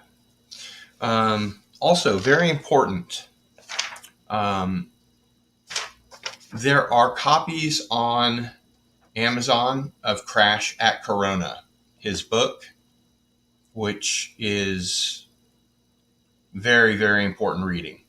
If you buy one UFO book this year, Make It Crash at Corona. And if you buy 2 books this year, Make It Crash in Corona and Visitors from Time, The Secret of the UFOs, Mark Davenport's book. Again, this is the photo of Stanton Friedman with his redacted documents from various Freedom of Information requests. This is the signed flyer for the event. See the signature there. And of course, let me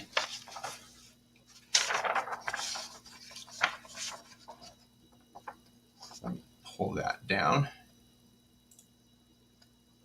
The interview that I did with Stanton Friedman in the lecture program for Leah Haley and Mark Davenport. If you would like a copy, email me your address at gil@sunflower.com. That's 1LGIL with your address, and I will send you a copy. Let's go to our comments. Great stream. Very good. I appreciate your attention, and we will see you next week when we will have Alex James, Tim Myers, and Cardinal Sin talking about their personal paranormal sightings and experiences. So that should be a good show. Don't miss that. And with that, it's Cardinal Sin out.